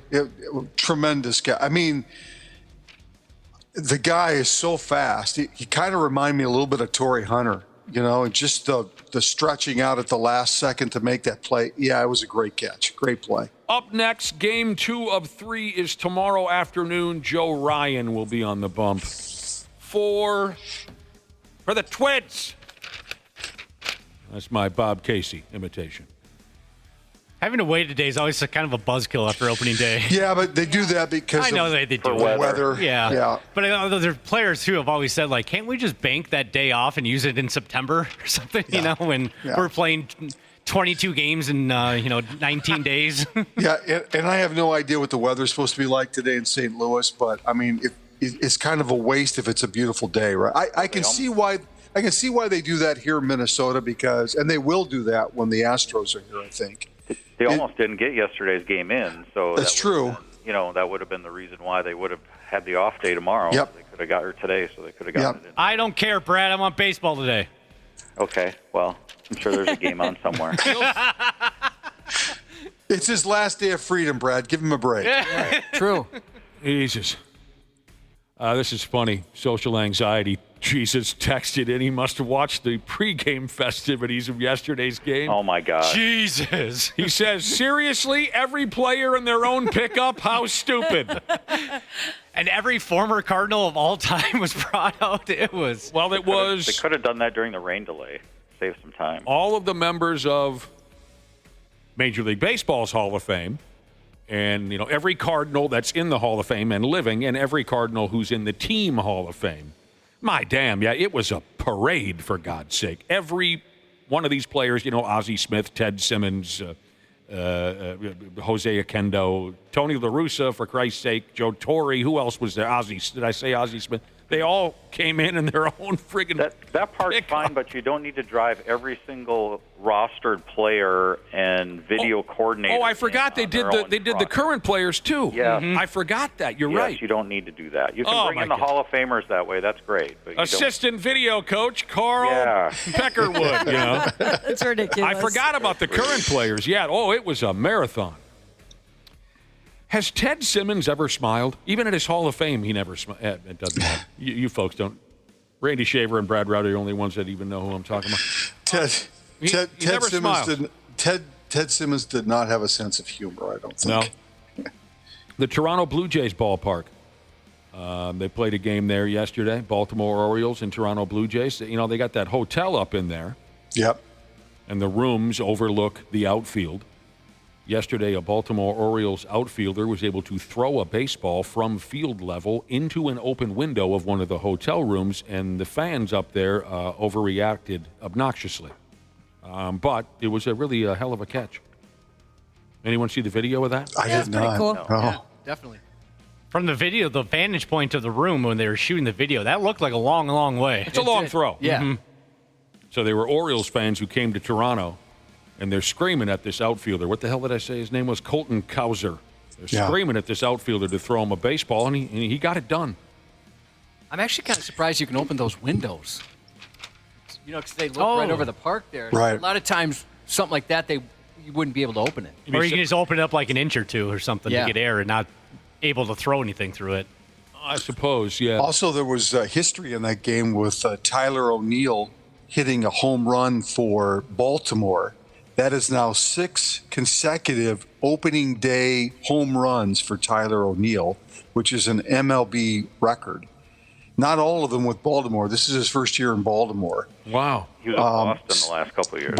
Boston last year, and then he was with, I forget the team, Cardinals. He was with the Cardinals before that.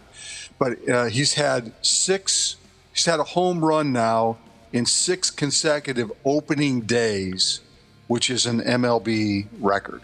Sign him for opening day, then release him. Yeah, sign him for opening day, then let him go. Yeah. Back to those hotel rooms at Toronto's ballpark. That's, kind of a notorious spot, isn't it, Cubby? Oh, yeah. We've seen videos. Yeah, there's been stories. Nice, I've seen a video or two also.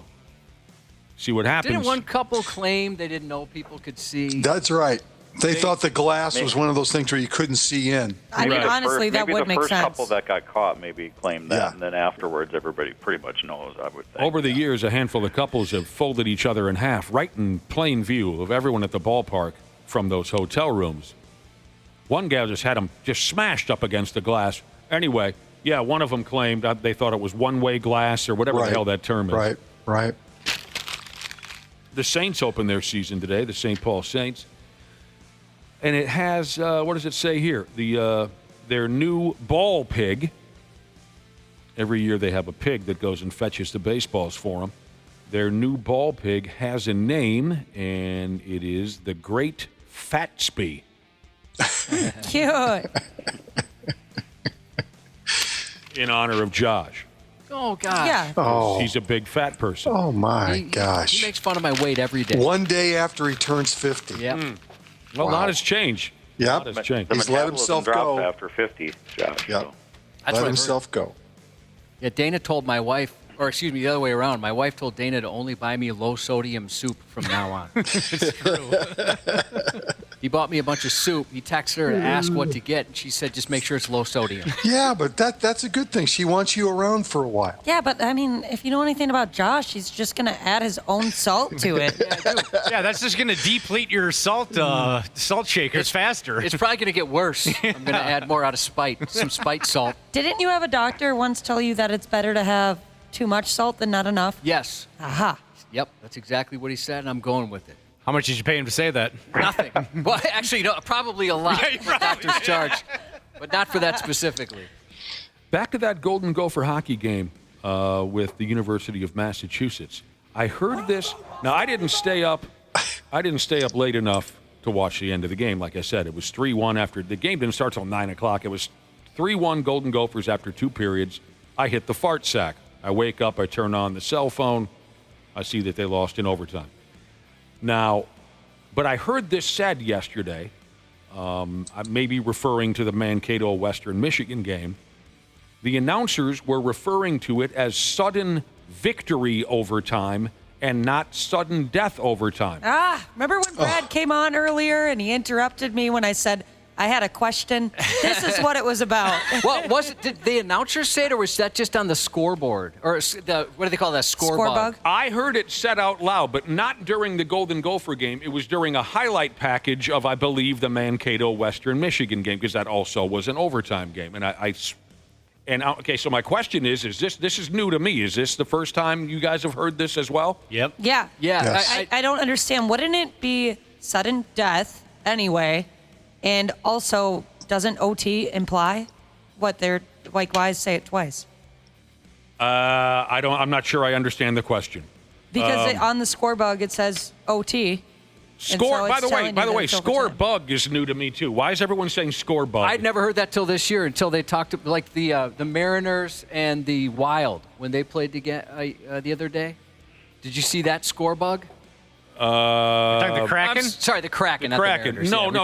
I don't know where I heard it first. Because for the Kraken they had SEA, and then the Wild MIN, and they were right on top of each other, so it looked like semen. Oh, for Christ's sake! Yeah, that was fun. And so people were sending that photo around. Well, Ashley, my assumption is they're calling it sudden victory instead of sudden death because sudden victory is an offensive.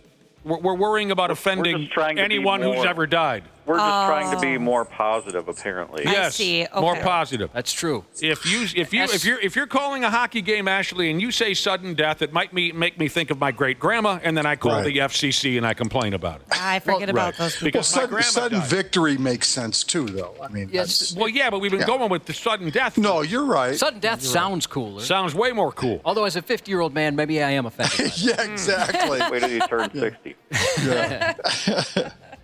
Your winners from last night's NCAA basketball tournament now. Florida destroyed Maryland. Duke completely mangled Arizona. Alabama destroyed, embarrassed Brigham Could they Young. not miss a three-pointer last night? How many three-point baskets did they make? I think they made like 24? 25, I thought I heard. 25? God, that's just 25 of 51. They took 51 three-pointers. 25 40-minute game. Think about that. That's crazy. Their accuracy was The impressive. one guy made like 10 by himself, or 11. Mark Sears made 11 three-point baskets.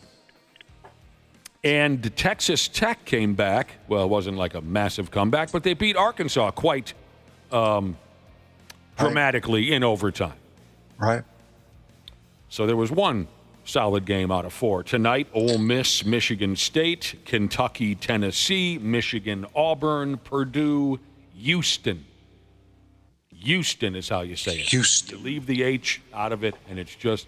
So there you go. And by Monday, we'll have a Final Four settled, and we'll get back to... I'm sorry, with everything going on, I haven't had a chance to do a lot of arithmetic with our significant other NCAA tournament bracket madness. It's a very close race. I know my wife lost one of her Final Four clubs last night because she picked Maryland. Oh, what an idiot. Yeah.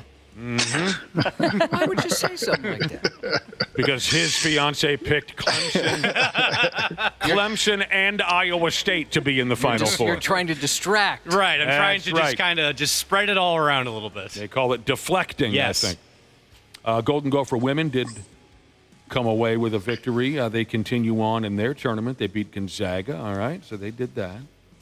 Oh, no, Eastbound at Sundown Jesus also finds sudden a bit too alarming.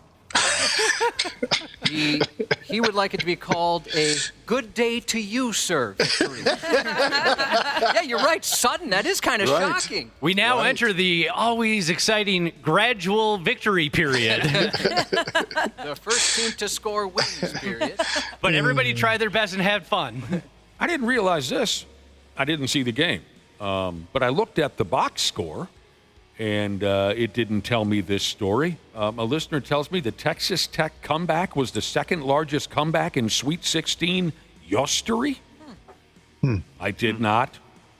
Of course, like I said, all I did was look at the box score. Well, I'll be damned. The Red Raiders. The Timberwolves are at home tonight to play the Phoenix Suns, and also Sunday they'll play at home against the Detroit Pistons. Ooh, fun. Mm-hmm. I saw another terrible rumor yesterday on the godless, soulless, and wildly inaccurate internet. According to some dude that works for the Bleacher Report, Naz Reid's going to leave via free agency. He'll leave the Timberwolves in favor of teaming up with rising star Cade Cunningham and the Detroit Pistons. Yeah. Well, the Pistons moved ahead of the Bucks yesterday in the East. They're now the number 5 seed and closing in on Indiana. So what a turnaround year for Detroit. It's awesome. If Naz Reid leaves, I wouldn't take it as a Timberwolves fan as a slight. He's just going to get some really healthy offers in the offseason from teams that have more free agent money than we do. But are they going to make him a beach towel like we did? Or get tattoos for They him? might give him a beach. I'm not sure. He can buy his own beach with the money he's going to get. I forgot about the friggin' tattoos. That's right. There were a lot of people that got them. Yeah, I'd be pretty salty if he left and I had one of those tattoos. Forgot about the tattoos, my damn. Well, that would be terrible, but I've expressed that over and over again. If we somehow lose Naz Reid, I might come completely undone. Feels like forever since the Wolves played, so we'll check those sumbitches out. All right. There was kind of a scandal going around a few days ago. I don't know. I personally thought it was a lot of noise over nothing. But there is one element from this story that I wanted to get around to. Some kind of soccer match over there in Scotland or some godforsaken place where a little kid is heckling his rival team's mascot. Okay? Little kids lined up at the soccer game, and they've got their jerseys on, and they're all pumped. The rival team's mascot comes over, and the kids are like, boo, we don't like you because you're the rival team. The rival mascot, by the way, Reggie the Rabbit. And Reggie the Rabbit kind of pushed one of the kids' faces. Get out of my, you know what I'm talking about? Pushed his face. And the kid was surprised and shocked, and the kid's mother overreacted and this and that. I thought it was a lot of noise over nothing. I think they've all gotten together and everything's going to be fine now. But yes, a mascot pushed a child's face, and the internet collectively wet themselves. The portion of the story that I found really interesting, the dude inside the Reggie Rabbit, how do I say that? Rabbit. The dude inside the Reggie the Rabbit mascot outfit is 81 years old. Oh, no way. He's had enough. He has. Oh, he's probably heard from so many of those kids over the years that he just blew it. He's so cute, I too. have never, ever heard of a mascot that is an octogenarian. That is impressive. He looks younger than 81, I thought. I didn't see a picture of him without his rabbit outfit. He had a scowl on his face, that's for sure. Has he been the rabbit all for a long time? Or 20-some years. Oh, really? Wow. 20-some years. So he got the job when he was 61. Yes. I don't understand this. Yeah. Oh, my God. Semi-retirement job. Now, this is soccer in Scotland. I wouldn't know word one about any of it. Maybe they're Dana would know. I don't really follow any Scottish soccer. Or maybe it was in Scotland. I don't know. It's one of those countries over to you go east. Maybe their mascots are quite stationary during ball games. We, of course, picture the mascot's going to jump through a hoop. It's going to do some slam dunks. It's going to do backflips. Maybe he's not really maxing himself out. There's pictures of the players, like, picking him up and putting him on their shoulders. Like, that is even too dangerous for an probably pretty 80-something-year-old brittle. man. Yeah, you're right. Feeble. It adds something to the cuteness of the mascot. It's interesting. It's certainly interesting. He has been roughed up a few times, he says, by rival fans in his career. The dude inside the Reggie the Rabbit mascot outfit said about rival fans that have beaten his ass once or twice. He said, they're only cowards. They go to the games. They go to the games to upset the little girls and boys, he said. He ain't scared of them. He actually said, if I wasn't in this suit, I would have kicked their ass. I'm a tough little guy, and I'm not afraid of anyone. Good for him. That's Reggie the Rabbit. I love him. So they're Australian. For Christ's sake. I knew it was somewheres over there. Yeah. You nailed it. Yep. Coming to town, Randy Shaver and Brad Ryder. Tell me if you'd pack up the car and coming to town. Well, yesterday, Brad, you missed it. We announced that breakdancing show was coming to town. Yes.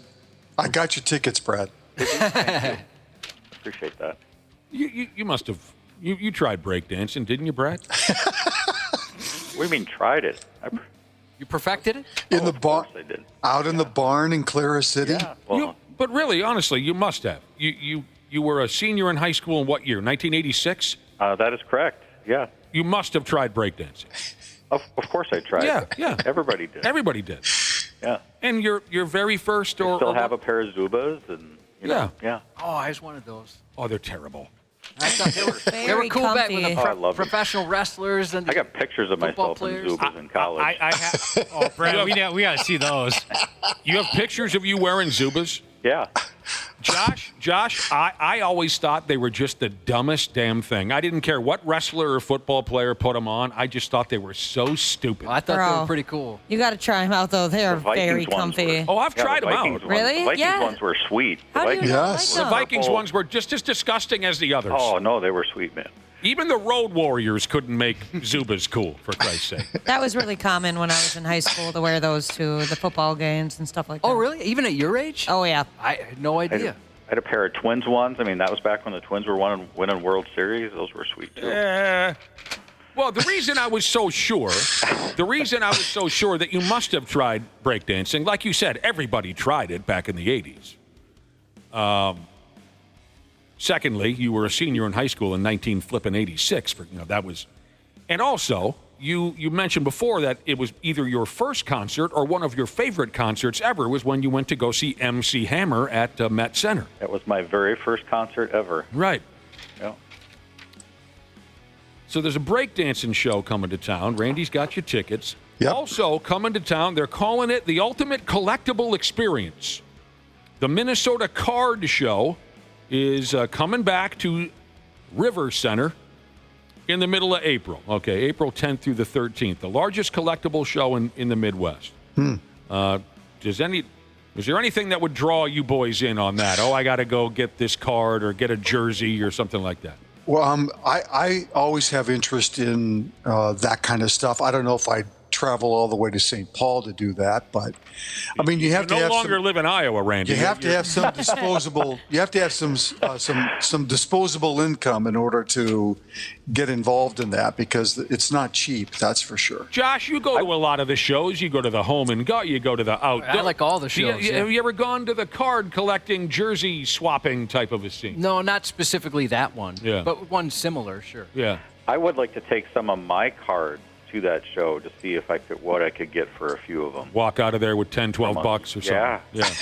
Yeah, I've got a couple that are worth something. So now, this is the part that I've been waiting to get to.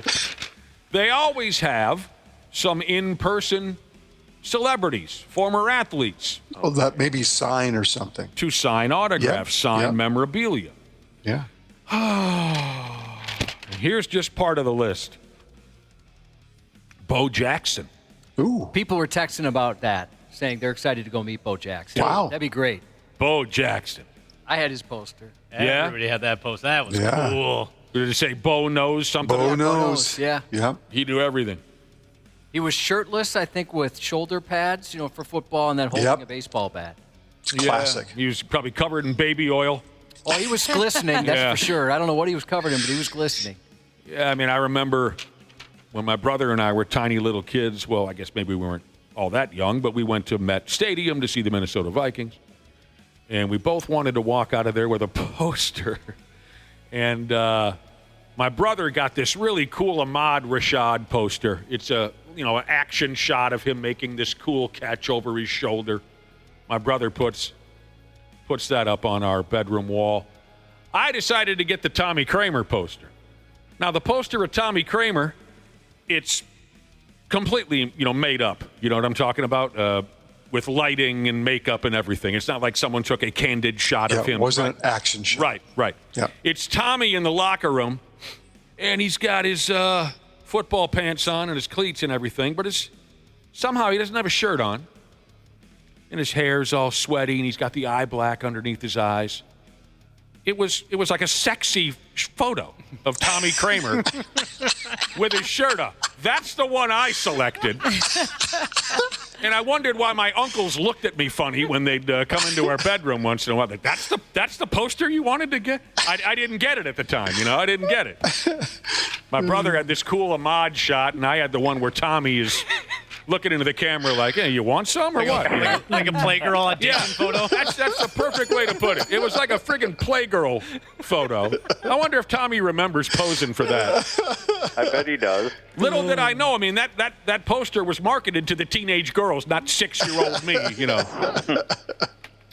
So. Do you still have it? Oh, no. And, I really wish I did. I wish I did. That'd be awesome. I mean, I'm sure when I was, a little older, I probably just, I probably was dumb enough just to throw it away. Wonder what Tommy, Tommy does some autograph stuff in the area and stays involved with the Vikings. I wonder what he would do if somebody showed up to one of his events with that poster. Dude, I bet it's happened, don't you think? I'm trying to find it on eBay right now. Dude, bet it has. I was just going to go on just a general Google search.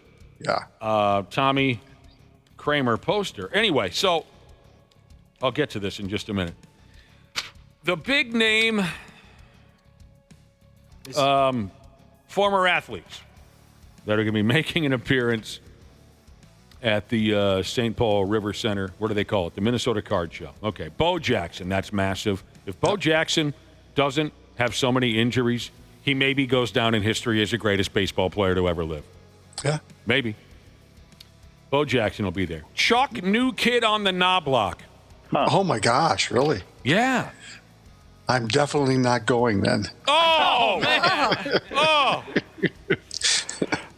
You did not like Chuck New Kid on the Knobloch. I did. I've told that story before. We got along great. Oh. That's kind of interesting, though, because, and I haven't heard or read anything new about I wonder how many people, Knobloch was popular here to an extent, but, it's been years now. It's not like Bo Jackson, right?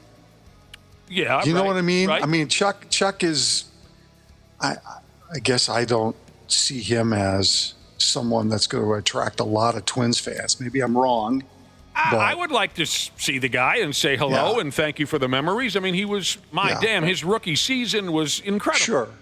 Anyway, where I was going with this is, the last I saw from Chuck Knobloch was years ago, some kind of documentary, and he had a townhouse type of a setup, and he lived in one part of the townhouse. The other, which was also quite large, was just stuffed with his memorabilia, jerseys, baseball bats, baseballs, magazine articles, newspapers.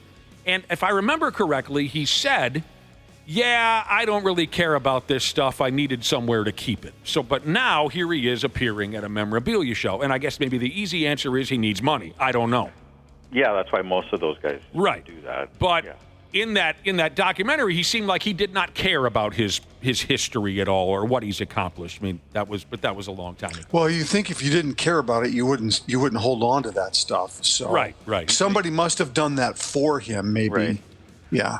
All right. You could go to this show and buy yourself a hot dog and then walk over to where he's at and throw it at him if you'd like to. Sure. Maybe a autograph one. Yeah. So we're up to the third big name here that's going to be appearing at this card show. We got Bo Jackson, we got Chuck Knobloch. There are a few others that I don't recognize the names. I don't know what they do for a living. But Bo Jackson, Chuck Knobloch, Pat Mahomes Sr. I hope they get a driver. No way. Why? Are you kidding me? I am not kidding you. Who invited him? I don't know who invited him. Oh my gosh, I'm shocked to your by point, that. I mean, What people do you who want need from money. him? He needs money. I am so surprised by that. Him. Pat Mahomes Sr. Is John Rocker also going to be there? To set up for their bout on Nickelodeon coming up next summer or whatever the hell they're planning. $10 for an autograph, $10 for a photo with Pat Mahomes. Senior. Wow. Oh, I'm surprised it's that cheap, actually. I'll give him $100 to walk out of the room. $100 if you leave right now. That's I'm surprised by that. As long as someone else is driving him there, I think we'll be fine. Sorry, Brad. That joke has been made already.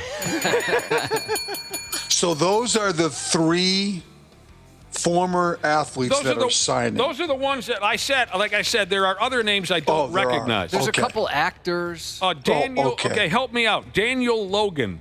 I believe he either did the voice or some sort of Boba Fett something. Yeah. He was a young Boba Fett in episode 2, and then he did the voice in the TV show. Oh, for Christ's sake.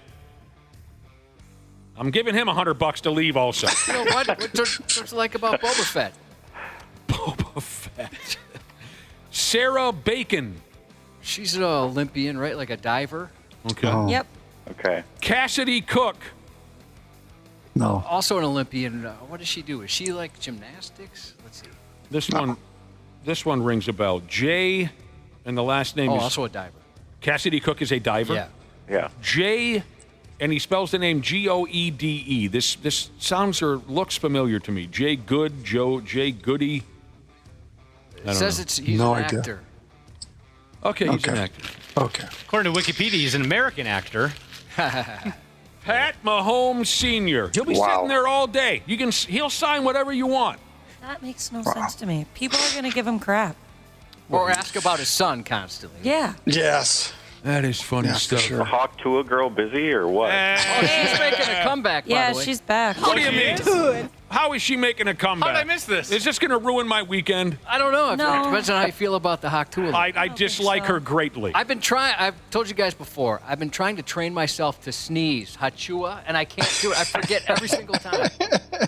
Well, do you remember how she just disappeared completely off the face of the earth? Yeah, she disappeared off the face of the earth. Well, people allegedly, Brad, allegedly. That's why she's back, because they're not pressing charges, or that's all gone. Yeah, her lawyers dealt with all that. Okay, she's back. Does she have a singing, a recording contract? No, but she does have a documentary, I believe.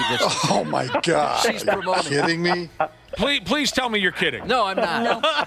Oh my God! Oh my damn! Oh, watch party at my house. I mentioned that she's making a comeback. People are asking for the spelling on that. It's the normal way. Yeah. The normal. No. She claims she will never do that. She and Pat Mahomes Sr. should go on friggin' tour together. They should be at the same table. Yep. Yeah. Same table.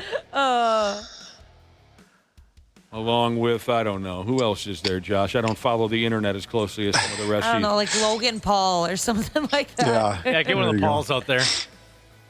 I was going to say William Hung, but I actually liked his music. I liked his singing.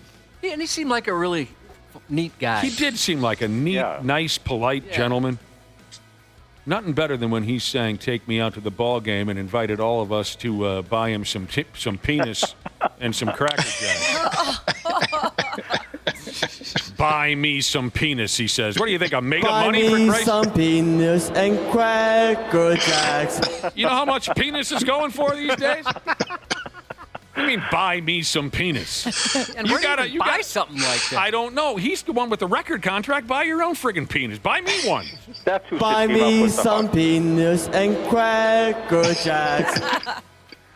He and the Haw Tu girl should date. There you go. Well, she's already dating Sam Darnold.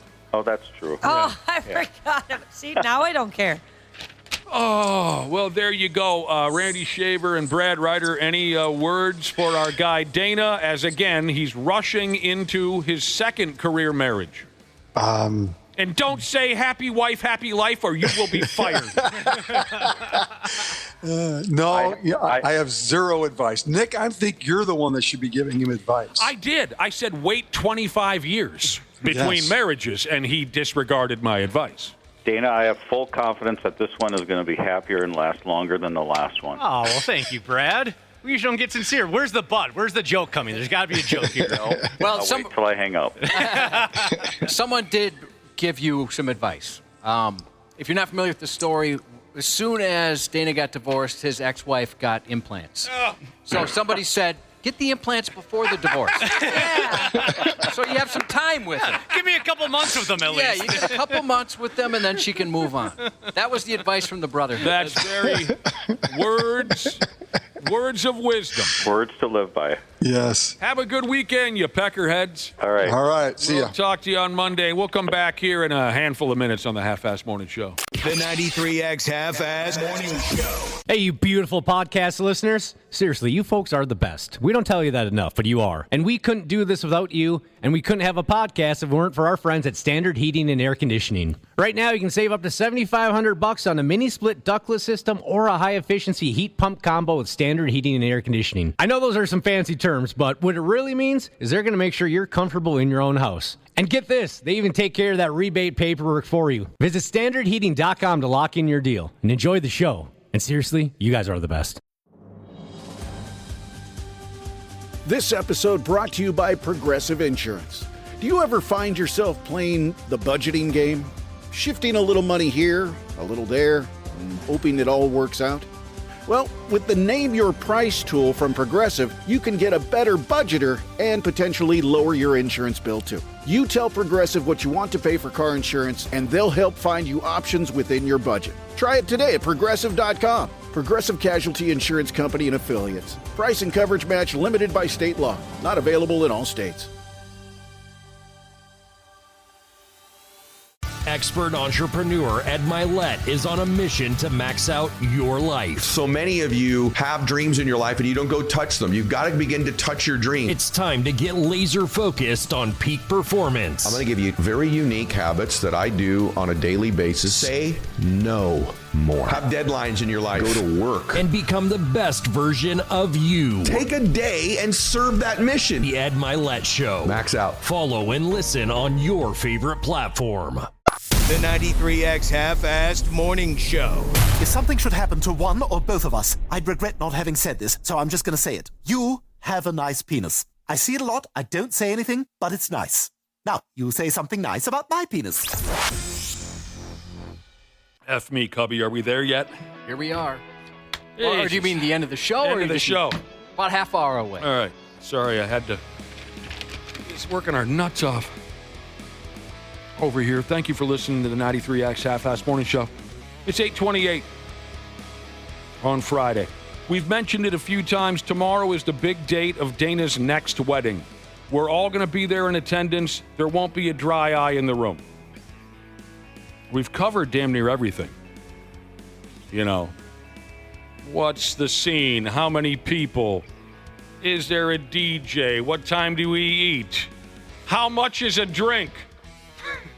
Are the drinks free? You know, we've said a lot about someone from your past showing up, maybe a scorned lover or something like that. I never considered maybe she has someone, an ex-boyfriend or something that could show up and try and steal her out from underneath you. That's a very good point, and from what I've heard about them, they're not very good guys, so I'd be a little bit worried if that happens. They're bad boys. Yeah. Maybe she likes the bad boy. My wife obviously does. Yeah, I mean, you look at me, Josh. I mean, you and I are two baddest boys in town. But something we did not ask you about earlier, I don't know if you were willing to talk about it or not. We covered damn near everything earlier, but we never asked you about your honeymoon. Yeah. What's going on? We're heading down to Mexico. Oh, my God. When are you leaving, Sunday? It's terrible down there. They say it's terrible. Monday morning, bright and early Monday morning. So we have Sunday to kind of recoup and pack, and then we're on a flight to Mexico at about 6 a.m. Oh, that'll be so awesome. I've never been down there. Me neither. But all I hear about these days is violence. Yeah. And you're going to an all-inclusive resort, right? Yeah, adults only all-inclusive. So hopefully, well, there won't be any kids, and hopefully it won't be any violence. How many people have told you not to drink the water? Oh, everybody. But and the ice as well. Apparently this resort, though, has filtered water, but I'm still not going to trust it. Yeah, I saw that you asked some people for advice on social media because you've never done something like this, and a lot of it was bring your own water and also bring your own cup. Yeah.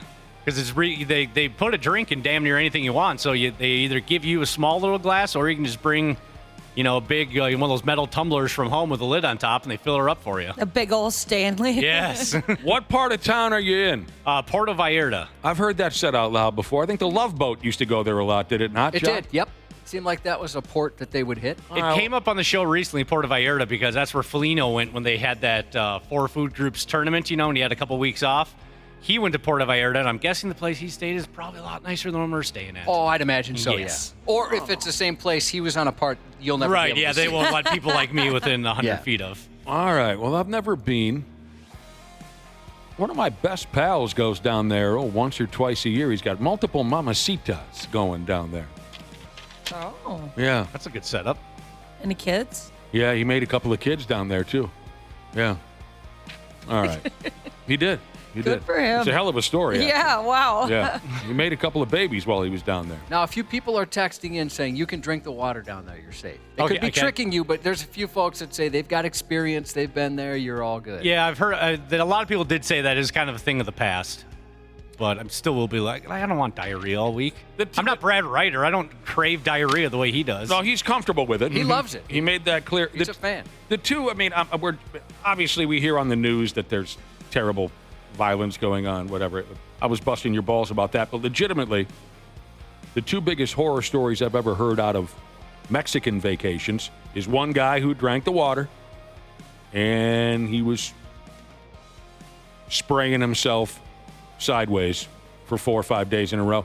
And the other was a sorry sumbitch who got bit by a jellyfish when he jumped into the ocean. Oh, that happened to my cousin, and he said it was miserable. Does the urine thing actually work, or is that an old wives' tale? Well, That's a myth. Yeah, he tried that, right? He had his wife, brand new wife. It was his honeymoon.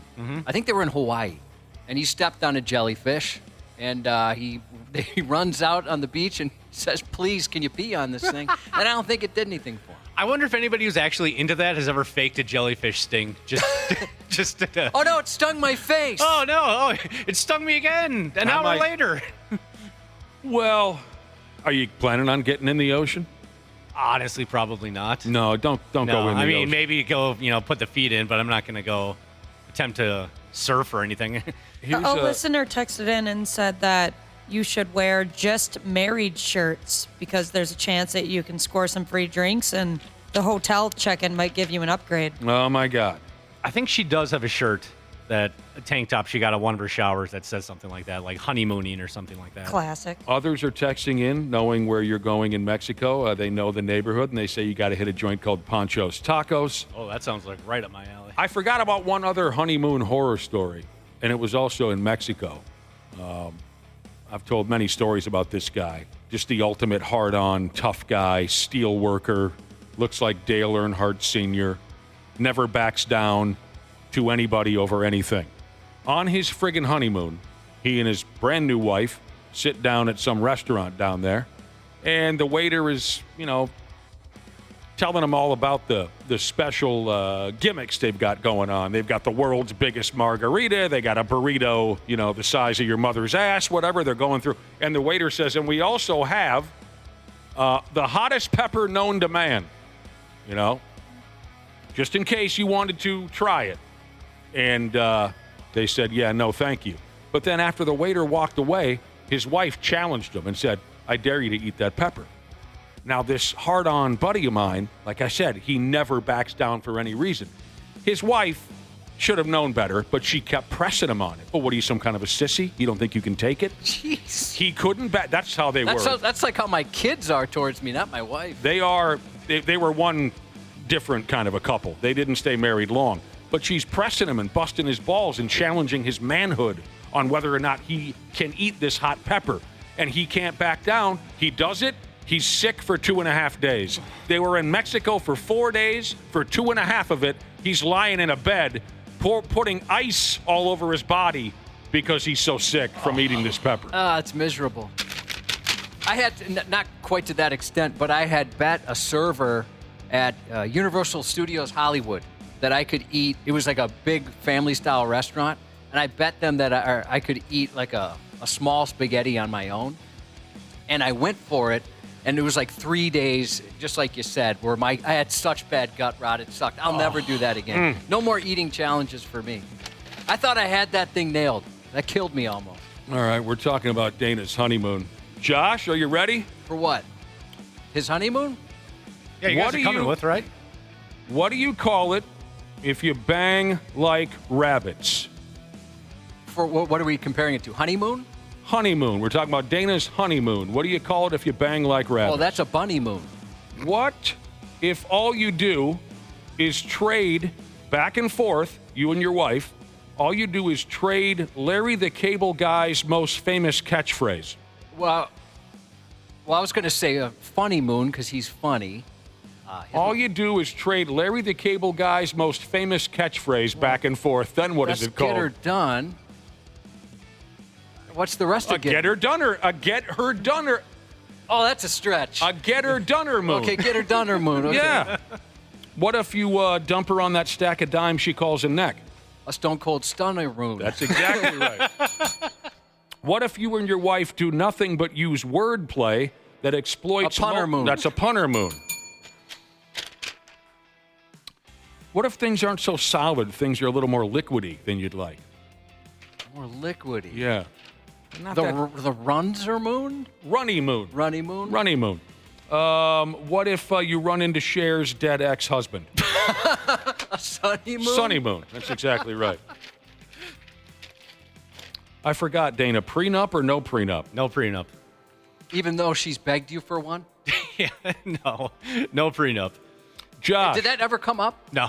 No? Okay. I mean, neither of us really have much of value. That's a bad sign. I feel like you got to be rich or have some type of family money in order for those to come into play. All right, I think prenup. some people say no matter what. Prenup. Are we ready? Yeah. What if you have to ask and you can't afford it?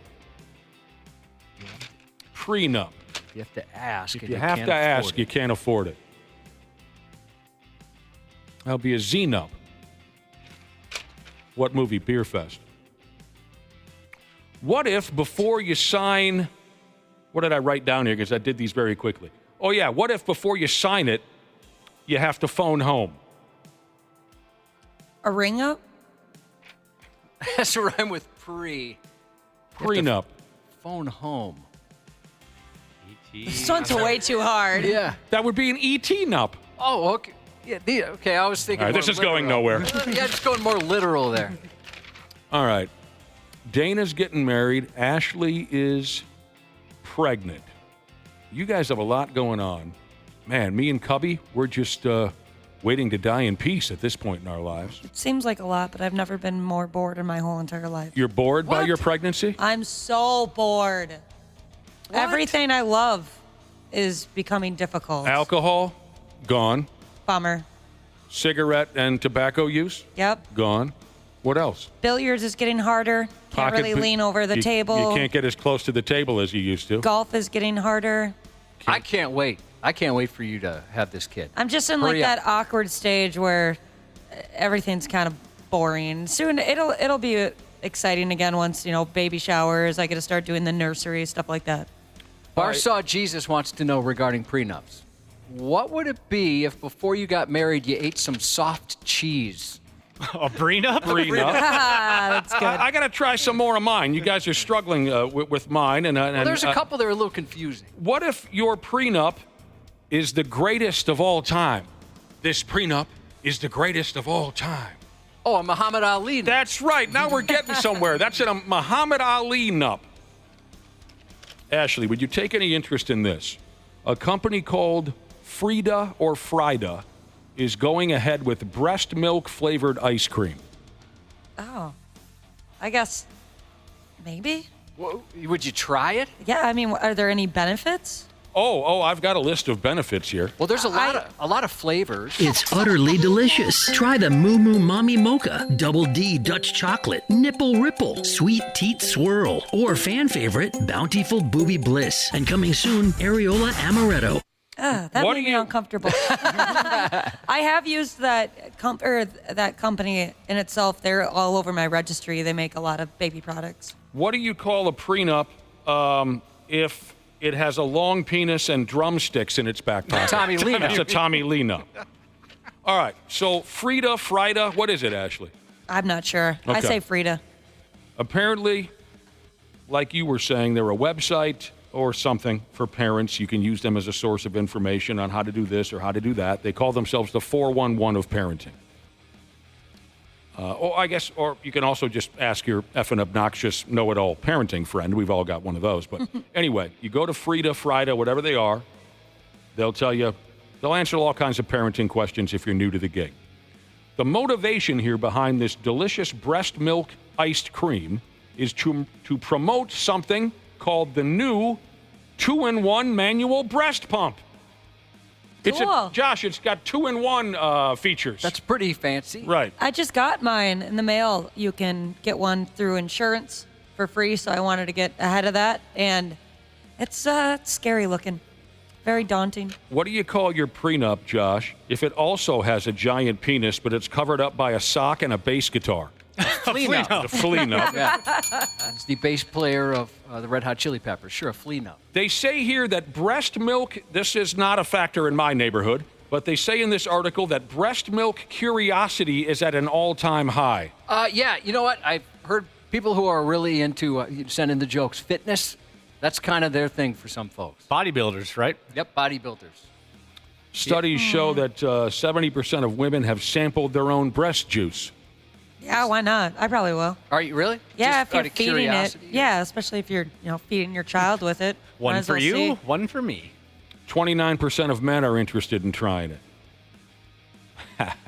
That doesn't surprise me. We're big dumb animals. We'll eat anything. Says here, Reddit threads. Reddit. I've seen Good some. old Reddit. Yeah. I've seen some really helpful and intelligent information on Reddit. I have, but An example, kindness. Nothing but kindness. Always accurate, too. Oh, God. Anyways, there are Reddit threads where people describe the supposed sweet, creamy flavor of breast milk. The sweet, creamy flavor of the milk that can be squeezed from a lady's fully developed sweater barrel. So this Frida company said, F it. They milked a few women. They mixed up their new breast milk iced cream. Packed with nutrients, they say. Nature's superfood, they say. It's got omega-3s, whatever that is. It's got energy-boosting lactose, whatever that is. Iron, calcium. So I guess go over to their website if you want a bucket of this swill. You know, you could sell it, Ashley, if you're interested. Yeah, I've heard of that. If you have some extras. My mom, when she was after she had me, I wasn't able to breastfeed because of being so premature. And she said she was just like producing milk like crazy. And so she donated all of it to the hospital to feed babies where their mother can't produce breast milk. So you can do a lot of cool things. Yeah, I'd still sell it. I know a guy who drove 3 hours up north or more, 3-4 hours up north to buy frozen breast milk for his baby because the woman he was with couldn't produce it or something like that. So it was for sale online, and he went to a lady's private home, knocked on the door. You're the one selling the frozen breast milk, right? Yep. She handed him a cooler full, and he was headed back for the cities. Josh, what if your prenup is a little bit country, but also a little bit rock and roll? You lost me. Shoot, it's right there. That would be a Donnie and Marina. Yeah.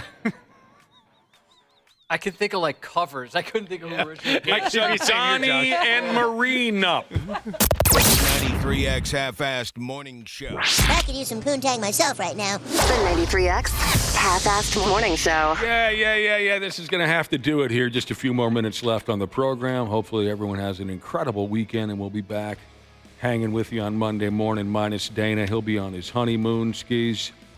Oh, Josh, again, the word is prenup. These were sent in by the brother and sisterhood. All right, the word is prenup. What if you sign a prenup with a woman, Josh, but at the same time you also pity the fool? Mr. Tina. That's right. What if, while you're signing the prenup, you're wearing a douchey T-shirt from the early 2000s? All right, okay. Is that an Ed Hardin up? That's an Ed Hardin up. And my favorite.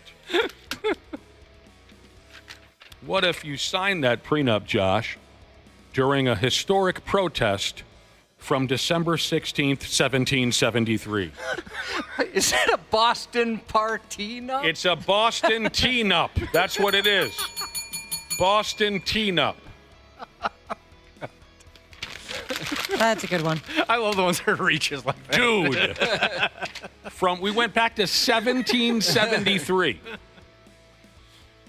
All right, before we go, you ever stumble upon something, Cubby, and you laugh your nuts off and you can't seem to figure out why you found it so funny? Absolutely.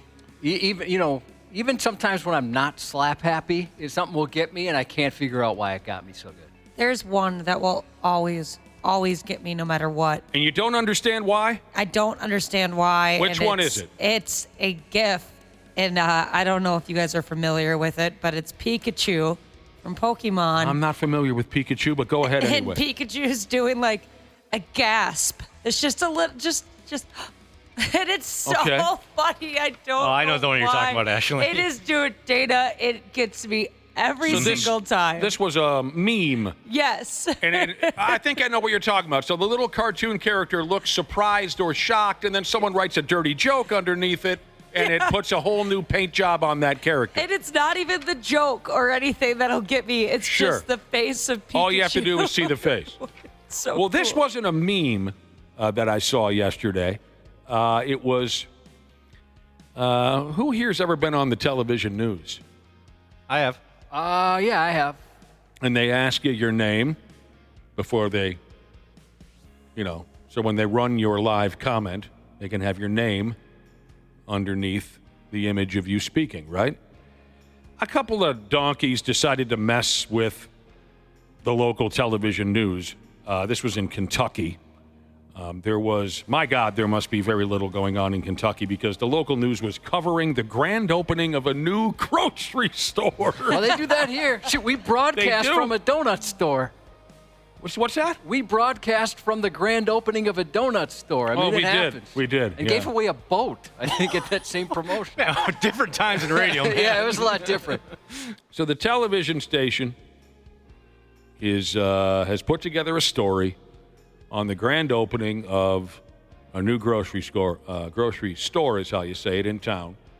And they interviewed who was supposedly the first one in line that got there at 4 o'clock in the morning. The anchors actually say this. Well, let's cut over to Jody. She's live at the grand opening of the grocery store with the first person who got in line at 4 a.m. Yeah, you see it at the State Fair every year. Right. And they talked to this kid, and he fooled them all. He told them his name was Jack Mehoff. I don't know how they didn't. This is on 93x.com. How did nobody? I mean, somebody typed it out. It's, on the, what do they call that? A lower third? Lower third. Yeah, so on the lower third, his name's typed out. Yeah. And also, that's the oldest one in the book. Yes. Isn't Jack Mehoff the one that started that whole thing? Yes. In 1773, at the Boston Tea Party, a man by the name of Jack Mehoff created this friggin' joke. He said, "Use my name, boys, until the end of time." When I saw this kid speaking and looking into the camera and saw that, what do they call it in the business? Lower third. What do they call it? The lower third. The lower third? Yeah. That's what they call when they put your name up on the... Yeah, it's a graphic, the lower third of the screen. Graphic is the word I was looking for, but I appreciate both of your help. When I saw that graphic and saw that he told the friggin' news his name was Jack Damn Mehoff, I was a mess for 10 minutes. It really shouldn't be that easy, but sometimes it's that friggin' easy. People are sending in the gift that I was talking about, and I can't. The Pikachu? Yes. And it's got you all over again. Look, he's just, oh my gosh, what happened? He is pretty adorable. He is. We should put Jack Mehoff up on our website. He's up there. He is up there. Yeah. Oh, I did not know he was. I gave a fake name to Carol Levin once when they interviewed me for something, but it wasn't anything dirty. It was just I wanted to get an inside joke on TV for my friends to laugh. I told them my name was Tommy Melrose, so I still have the picture of it, a screenshot. It says U.S. soccer fan Tommy Melrose at the bottom. And that was just an inside joke of what my friends would call me in college. They called me Tommy Melrose after I had a few drinks and my standards disappeared. So you had a drinking alter ego. Yes, Tommy Melrose. So I said my name was Tommy Melrose, and just because I wanted to see if any of my buddies would catch it, and sure enough, somebody's watching the news and they got it, and it became legendary. Yeah, one of my pals had a drinking alter ego, and of course, and plenty of people do, and the theory is, if I act like a complete jag-off, and people say, "Who is that guy?" Or "What was his name last night?" The guy acting like it won't be his legitimate name. I always thought that was, clever. So there you go. I would personally never, ever be gotten by one of those fake names. No, not you. I'm too good at catching those. Ask my friend Gabe about that. Mm-hmm. Yeah. Yeah, thanks a lot, Gator Jesus. Mm-hmm. Congratulations to Kyle, who's moving on to a top-tier position from Mopar Dad Jesus. Ultimate Frisbee Jesus requesting a welcome back shout-out to Papaya Jelly AARP Jesus. Happy birthday to Bristle Burley Jesus. Bristle Burley. Bristle Burley, is that what that is? One year more beautiful today from It's So Hard a Cat Can't Scratch It, Jesus. Happy birthday on Sunday to Lifeguard Jesus from Mark and the kids. Happy 46 to Dairy King Jesus from your hot blonde, much younger girlfriend. To Rider Mother Trucker Jesus, that one made me nervous. Happy 36 to you. And a big old happy birthday to Kaylee the Manticore from Audio Parts Slinging Jesus.